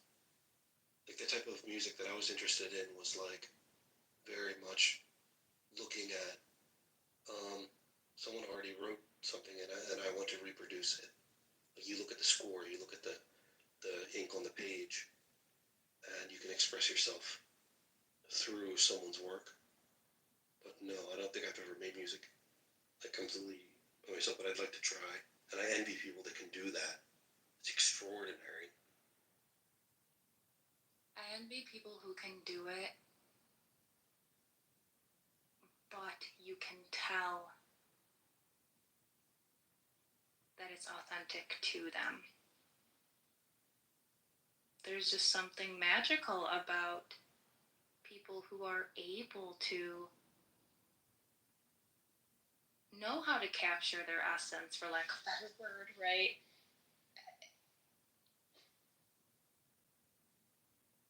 In that way, because I just find it to be,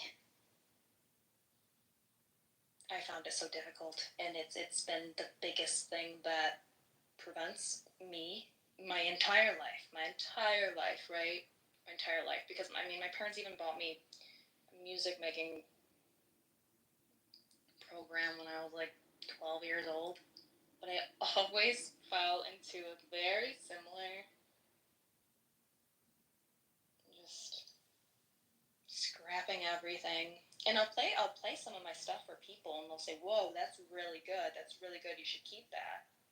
But to me, it's just like, yeah, it's okay, but it doesn't make me feel anything.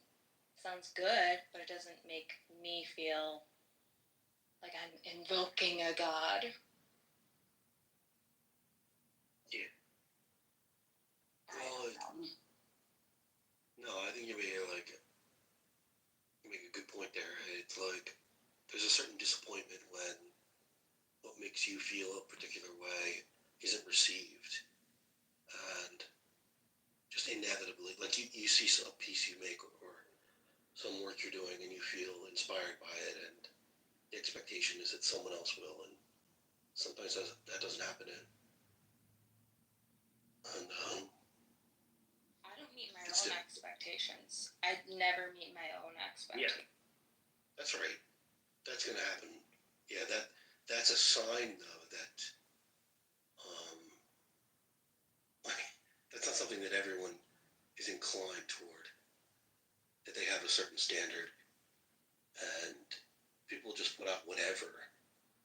But the fact that you have this discernment and this standard about what you make is an indication that you should be making stuff. I'm trying, dude, and then I end up with these like shitty, like fucking EDM. Like I don't even know, but I I end up with something that's totally outside of my personality, and I don't know how it.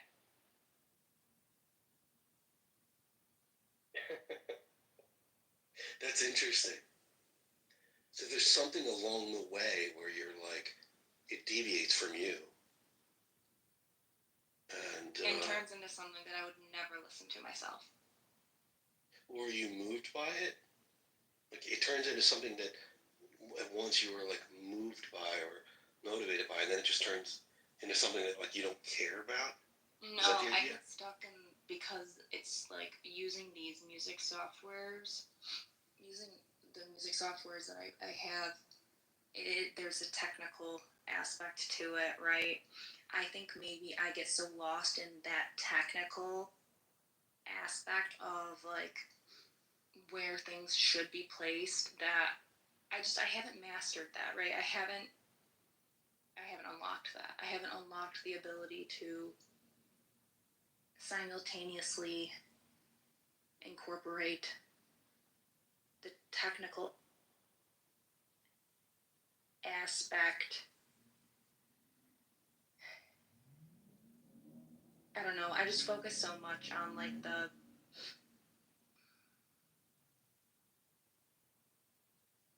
where notes should go, where they would sound good theoretically, not necessarily to myself, but it would sound good here, and this would sound good here, and then I don't know. I'm trying to work through it. I'm sure I'll figure it out eventually. I probably just need more practice. Yeah. Maybe I would just say one thing. Rely on more about what pleases you and where those notes should be and what makes you feel a certain way. And that should be the focus. And you have to be pleased at your own work. And it's also cool if other people are pleased by it. But you don't want to present something that isn't authentically you. So whatever moves you, I think is going to be essential to the process without consideration to anyone or anything. Yeah, I think you're right. I think that you're right, and actually earlier today, I was just thinking about how next time I sit in front of my computer and go into working on a new project, I'm probably going to meditate beforehand, and I'll try to make the space super intentional, to like just really center myself so that I can be in the position where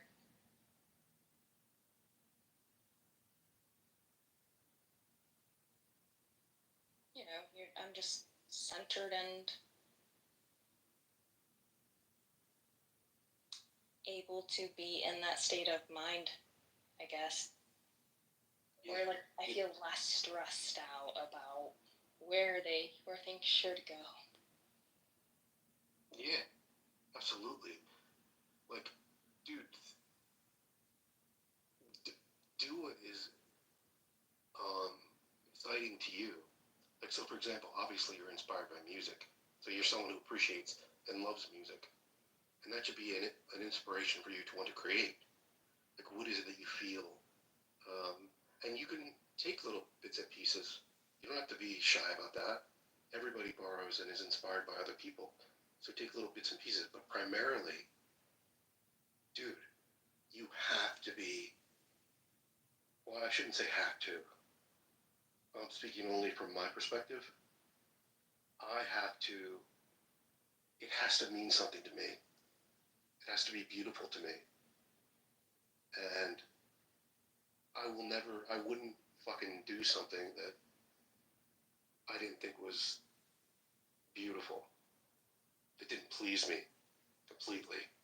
And that might be a fucked up way to do it, because you want to have as many people appreciate it, and you should consider them. But why? They can create their own art. I said, why? I mean, if you're not, unless it's like a gift for them or something, like they can create their own art, right? I'm willing for pushback here. The way that I see it is like, everybody has the ability to create art for themselves. Everybody also has the ability to create art intentionally for specific people. So like,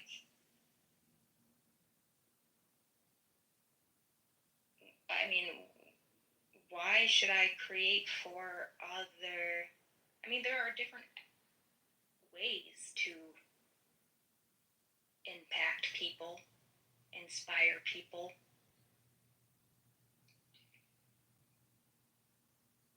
Maybe that's just it. Daniel. Maybe your way of inspiring is through art, and maybe we're just a little bit different in that way. It's not to say that I don't have different modalities that I attempt to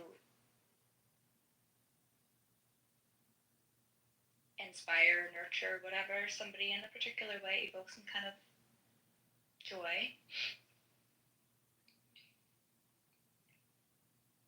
But at the end of the day, everybody can create their own art. So I don't know. I've also been in some really toxic communities of like really snobby art people who will just like point and laugh at other people's art. Say, that's not real art. My art is real art. That's not real art. Yeah. I don't like those people. There's like all kinds of fucking weird groupthink about art. And again, like, dude, you keep asking like questions that it's obvious to me that you're an artist. Well, okay, so this groupthink shit. Now, you have to strike a balance, because when you tap into the community, you're going to get inspiration from different artists. But if you embed yourself too much, then your work just becomes shit. So, again, there's this fucking counterbalance. There's this the equilibrium you want to create, where you're autonomous, and yet you're part of a community. Right? You do it for yourself, and yet you want others to be inspired by it. There's all these like sort of these this equilibrium that you want to strike, which is good for you. And I think it's cool that you don't give a fuck about like what anyone else thinks, and it's not even for them. Wouldn't even care to share it, but it's just interesting. But if you look I at have a bunch of poems, and I intend on publishing it anonymously. That's a really cool goal. Did you have to go to a glass museum or something to do that? Oh my god. So I was watching, never mind, I won't go into it, but I was inspired by glass when I made that wooden disc bowl. I wanted to make it as thin as possible, which is quite difficult, but, and the way that light travels through it. But at the time, I was watching glass blowing, and I was inspired by glass blowing, and that affected my work to make super thin stuff that like light traveled through. So this is and wood. visible. Yeah, that's wooden, That is really cool. and there's a light in there. But So what is the function of such a thin bowl? Is there a function? That's the interesting part about it. So I had some dude buy my work, and like he spent like, I don't know, like a couple $100 on some of my stuff, and he was like, Daniel, I put my oats in your bowl, and it tipped over. And I was like, I don't make them I make them because I think they're beautiful. And I felt bad about that. Like, he had put his cereal in the morning into one of my bowls thinking that this was like this piece of work that functions. But his oats spilled everywhere. I do it just what I did whatever I That's like. pretty impressive that the wood is that thin.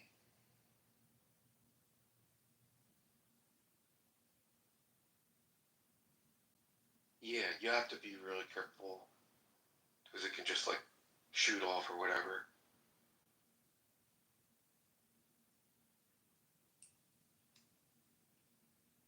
Do you usually work with wood? Like, are you a wood, what do they call?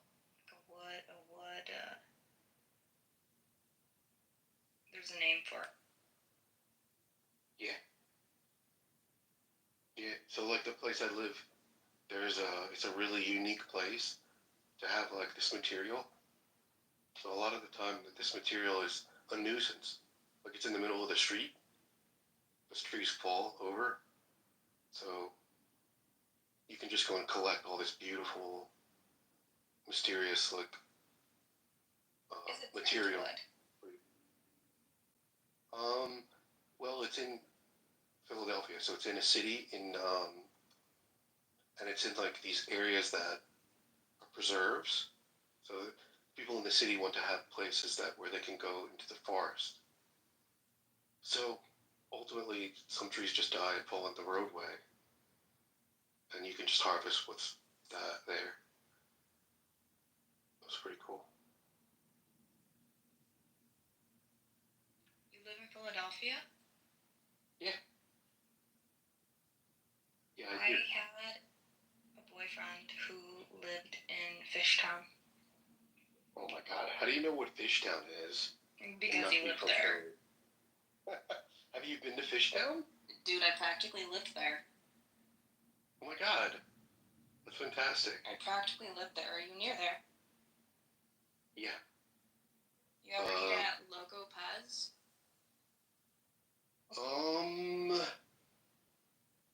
No, but it sounds familiar. It's What kind of food is it? so good. It's Mexican food. I don't eat meat. I haven't in over 13 years, and this was a while ago. But I didn't eat meat then either, so it was a nice spot.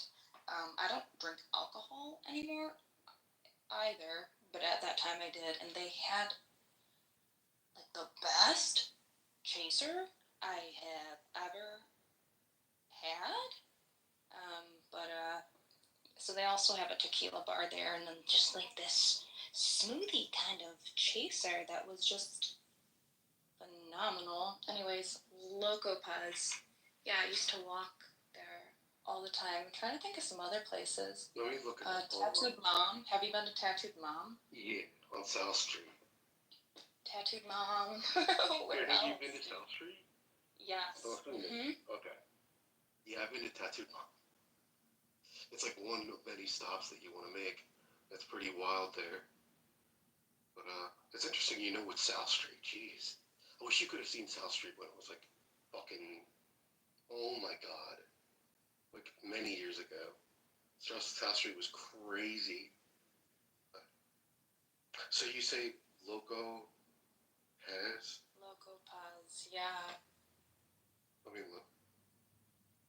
I'm trying to remember, like, other places that I would hang out at, but it's so difficult to recall the names now. I'm kind of sad that I can't remember.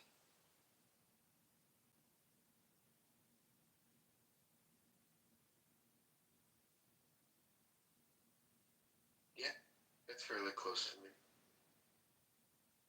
Maybe like 10 minutes.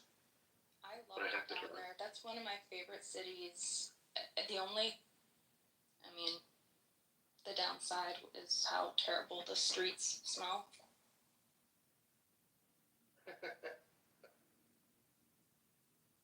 Yeah, Philly's gross, man. Dude. I mean,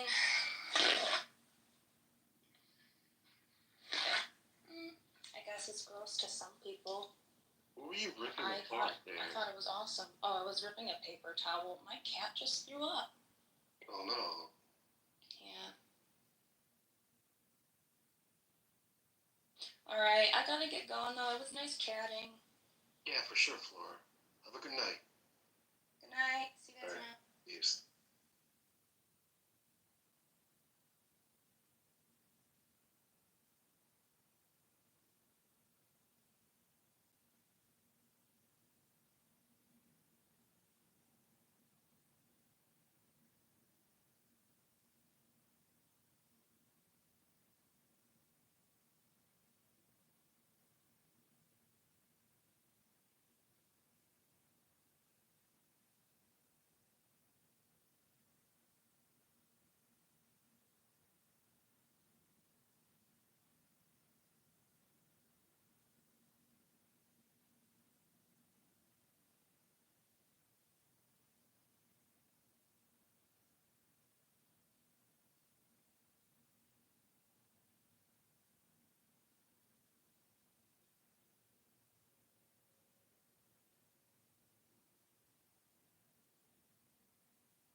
Sam, are you?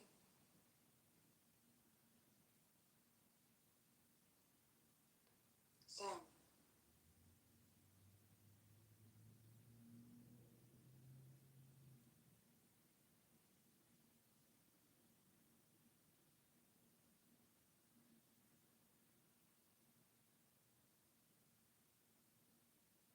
Sam.